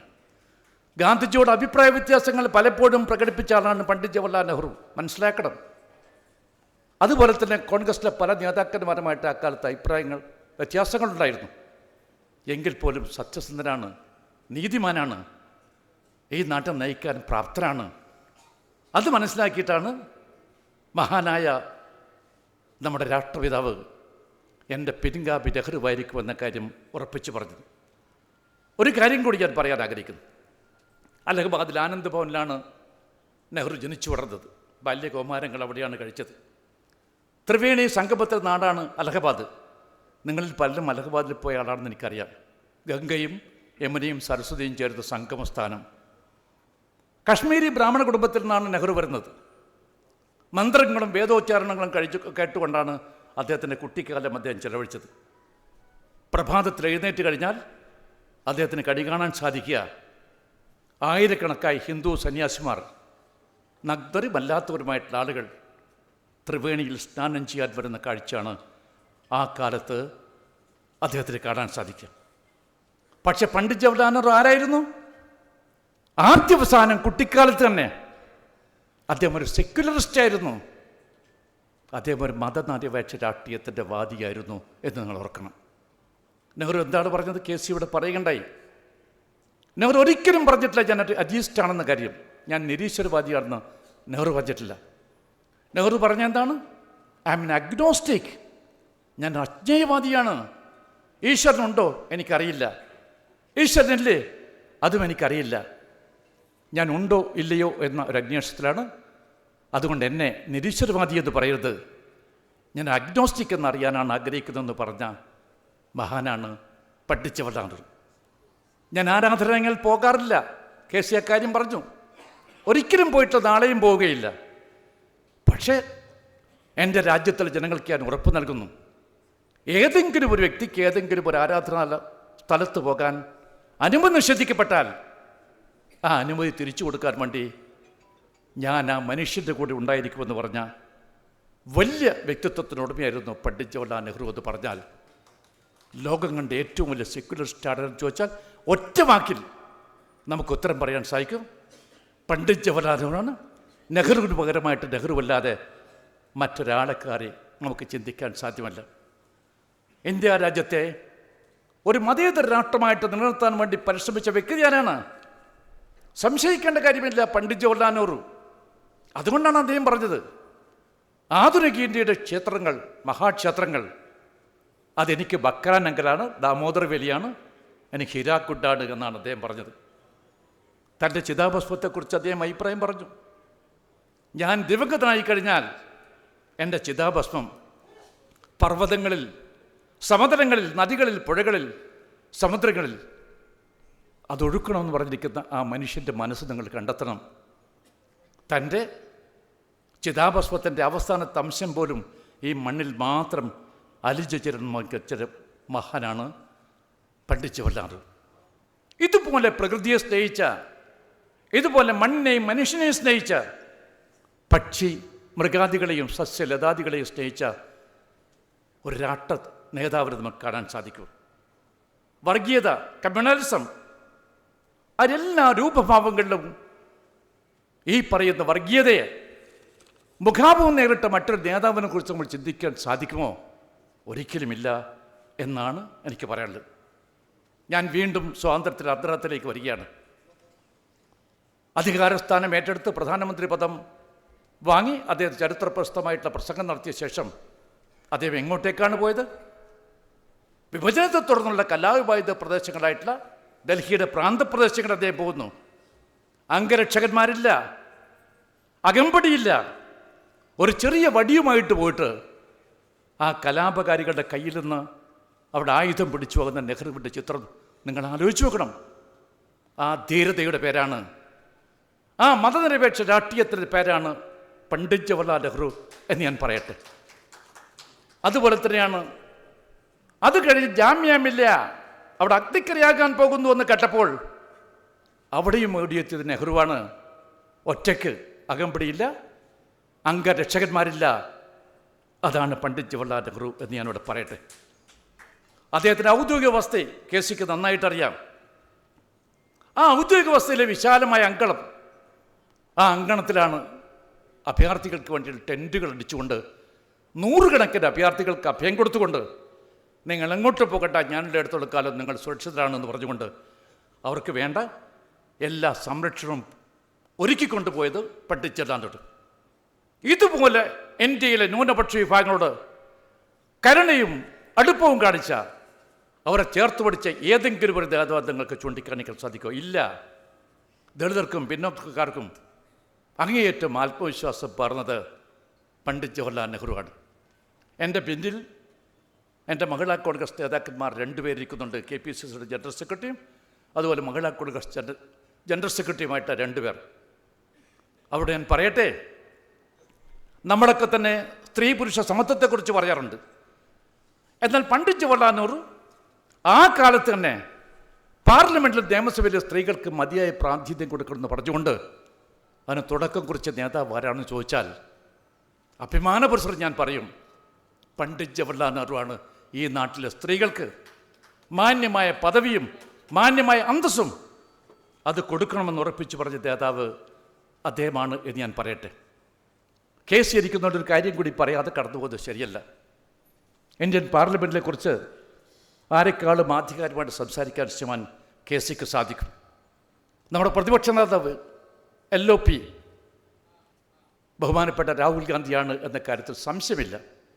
ആ രാഹുൽ ഗാന്ധിയോട് കൂടെ അദ്ദേഹത്തിന് വേണ്ട എല്ലാ പിന്തുണയും നൽകിക്കൊണ്ട് ഒരുപക്ഷെ ലോകസഭയിലെ പ്രതിപക്ഷത്തെ നയിക്കുന്ന നേതാവ് ആരാണെന്ന് ചോദിച്ചാൽ ഞാൻ പറയും രാഹുൽ ഗാന്ധിയോടൊപ്പം ഈ ഇരിക്കുന്ന ശ്രീമാൻ KC വേണുഗോപാൽ തന്നെയാണ് എന്ന് ഞാനോട് പറയാൻ ആഗ്രഹിക്കുന്നു. സ്വാതന്ത്ര്യം കിട്ടിയ സമയത്ത് ലോകസഭയിൽ എത്ര അംഗങ്ങളാണ് ഉണ്ടായിരുന്നത്? 489 അംഗങ്ങളാണ് ഉണ്ടായിരുന്നത്. എത്ര പേരായിരുന്നു അന്ന് കോൺഗ്രസിലുണ്ടായിരുന്നു? 356 അംഗങ്ങളന്ന് കോൺഗ്രസിലായിരുന്നു. ആരുടെയും പിൻബലം വേണ്ട, ആരുടെയും സഹായം വേണ്ട. അന്ന് കമ്മ്യൂണിസ്റ്റ് പാർട്ടിയാണ് ഏറ്റവും വലിയ ഒറ്റ ഗ്രൂപ്പായിട്ട് നിൽക്കുന്നത്. 16 പേരാണ് അന്ന് കമ്മ്യൂണിസ്റ്റ് പാർട്ടിക്കുള്ളത്. അന്നത്തെ ജനസംഘത്തിന് 3 അംഗങ്ങൾ മാത്രമാണ് ഉണ്ടായിരുന്നത്. അത്രയും വലിയ ഒരു മൃഗീയ ഭൂരിപക്ഷം, ഓവർവെൽമിങ് മെജോറിറ്റി ആയ സമയത്ത് എങ്ങനെ വേണമെങ്കിലും നമുക്ക് നമ്മുടെ ഭരണഘടന നമുക്ക് മാറ്റിയെഴുതാം. പണ്ഡിറ്റ് ജവഹർലാൽ നെഹ്റു തയ്യാറായില്ല. അദ്ദേഹം പാർലമെൻറ്റ് സമ്മേളനം നടക്കുന്ന സമയത്തൊക്കെ തന്നെ പാർലമെൻറ്റ് ജനാധിപത്യ ശ്രീകോവിലാണ് എന്ന് മനസ്സിലാക്കിക്കൊണ്ട് ആ പാർലമെൻറ്റ് സമ്മേളനം തീരുന്നത് വരെ ഉടനീളം അദ്ദേഹം പാർലമെൻറ്റിലുണ്ടാകും. ആ പാർലമെൻറ്റ് സമ്മേളനം നടക്കുമ്പോൾ അദ്ദേഹം വിദേശ യാത്രകൾ അപൂർവമായിട്ട് മാത്രമേ നടത്തിയിട്ടുള്ളൂ. അൺഅവോയ്ഡബിൾ സിറ്റുവേഷനിൽ മാത്രമേ അദ്ദേഹം പോകാറുള്ളൂ.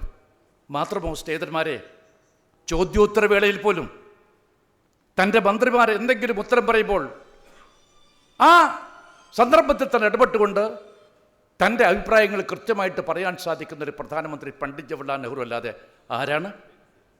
ചിലപ്പോൾ പ്രക്ഷുബ്ധമായ രംഗമാണ് ലോകസഭയിൽ ഉണ്ടാകാറുള്ളത്.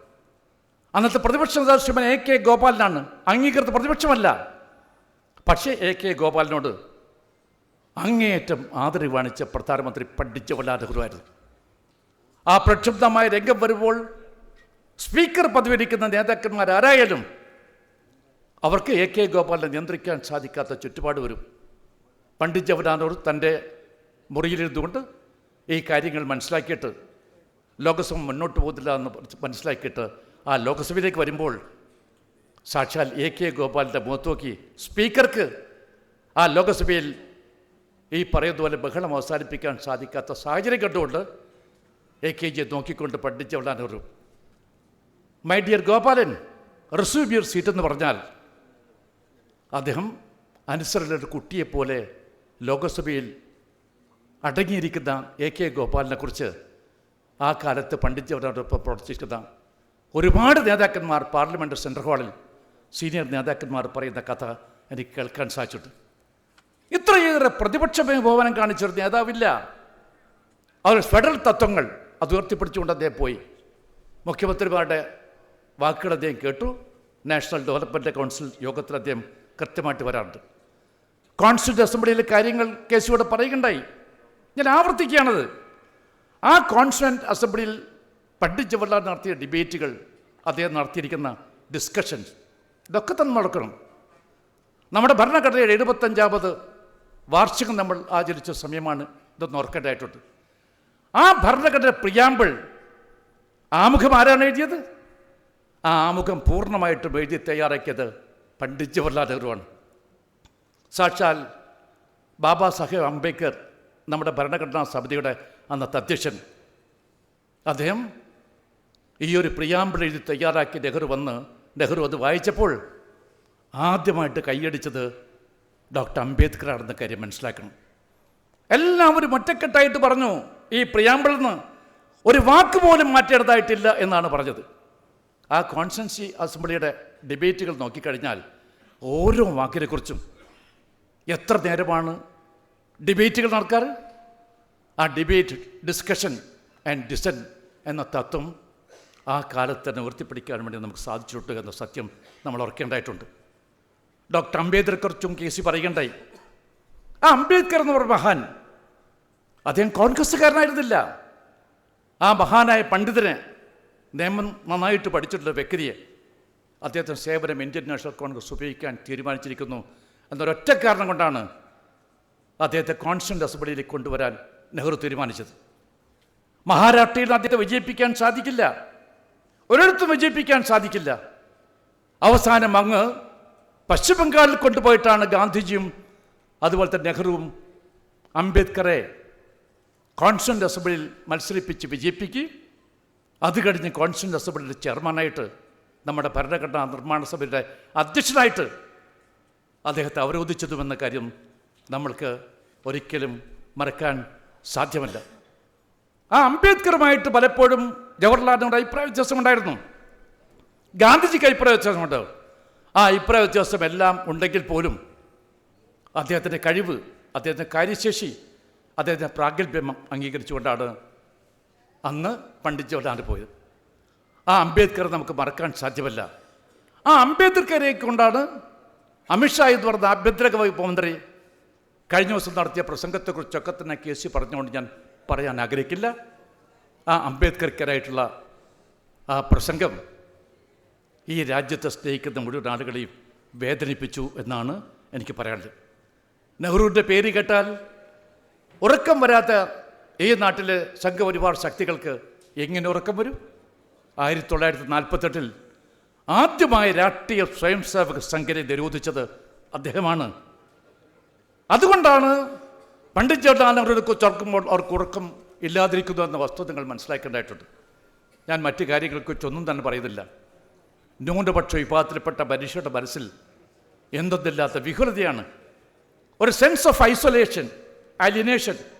ഞങ്ങൾ ഒറ്റപ്പെട്ടവരാണോ എന്ന തരത്തിലുള്ള ചിന്ത അവരുടെ മനസ്സിലുണ്ട്. ഞങ്ങൾ പറയട്ടെ, അഖിലേന്ത്യാ കോൺഗ്രസ് കമ്മിറ്റിയുടെ ജനറൽ സെക്രട്ടറി, പ്രത്യേകിച്ച് സംഘടനാ ചുമതലയുടെ ജനറൽ സെക്രട്ടറി പ്രഗത്ഭനായ KC വേണുഗോപാലിൻ്റെ സാന്നിധ്യത്തിൽ വെച്ച് ഞാൻ പറയട്ടെ, ഈ രാജ്യത്തെ ന്യൂനപക്ഷ വിഭാഗത്തിൽപ്പെട്ട ആളുകൾ പൂർണ്ണമായിട്ടും ഈ രാജ്യത്ത് സുരക്ഷിതരാണ്.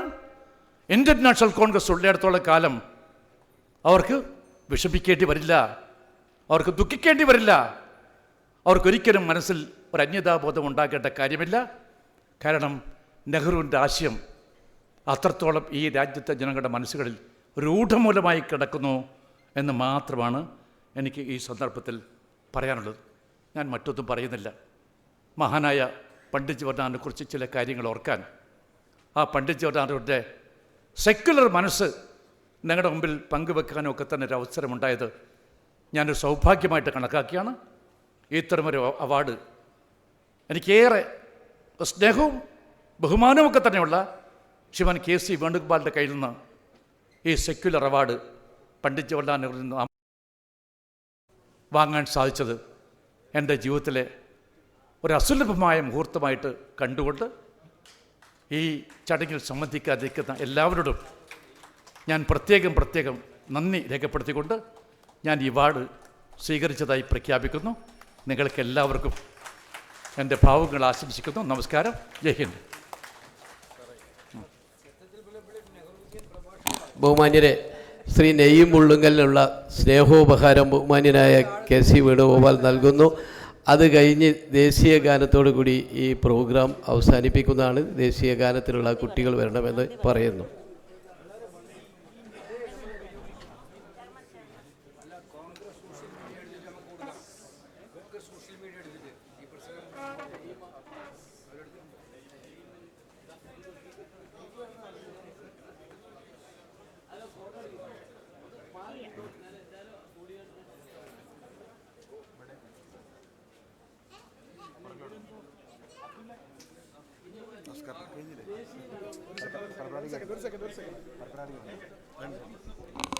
പ്രിയപ്പെട്ടവരെ, നമ്മുടെ റിയാദ് OICCയുടെ സെൻട്രൽ കമ്മിറ്റി വയനാട് ദുരിതാശ്വാസ ഫണ്ടിലേക്ക് 16 ലക്ഷം രൂപ സമാഹരിച്ച് അത് AICCയുടെ ജനറൽ സെക്രട്ടറിയെ ഏൽപ്പിച്ച് നമ്മുടെ ദുരിതാശ്വാസ ഫണ്ടിലേക്ക് KPCC ആരംഭിച്ച ഫണ്ടിലേക്ക് കൈമാറുകയാണ്.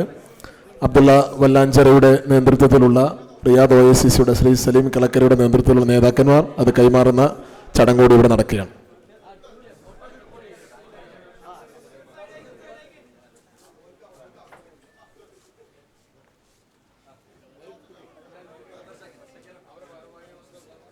Disconnected.